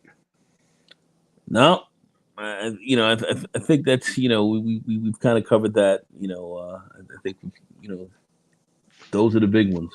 Um, I don't know if anybody else out here wants to come up and bring any other issues up. But I think that's it for me. No, All right. Any I'm more good here. stories that we missed this week? Um, Any last words? To go. All I say is, MOT, listen, it's a great conversation. I appreciate you inviting me up, and thank you very much. Yeah, we got to start doing this every Sunday. Try to reset the conversation around things that are actually happening in the news versus waiting on the gender war based conversations to kind of mislead our space into disarray. So, Gender war. All right. yeah. All right, you got anything else before we get up out of here? No, I'm good. Now I'll be watching, like I said, take some mental notes this week of things that pop up. So, like I said, we can make this recurring. Make this Yeah, recurring. man. We got to build like a Definitely so. dossier of things to cover. That's why I want it to be like a 000. Be able to reset the groundwork of what we're actually trying to do, so that way we can be able to just go forward overall. So I want to thank you guys for coming through. This is what it is. If you ain't got a side, we can't strategize. We shouldn't be hearing your mouth about anything else that are going on within this space. So I want to thank you guys for coming through on the Man Tomorrow. You guys have a really nice rest of y'all night. Peace.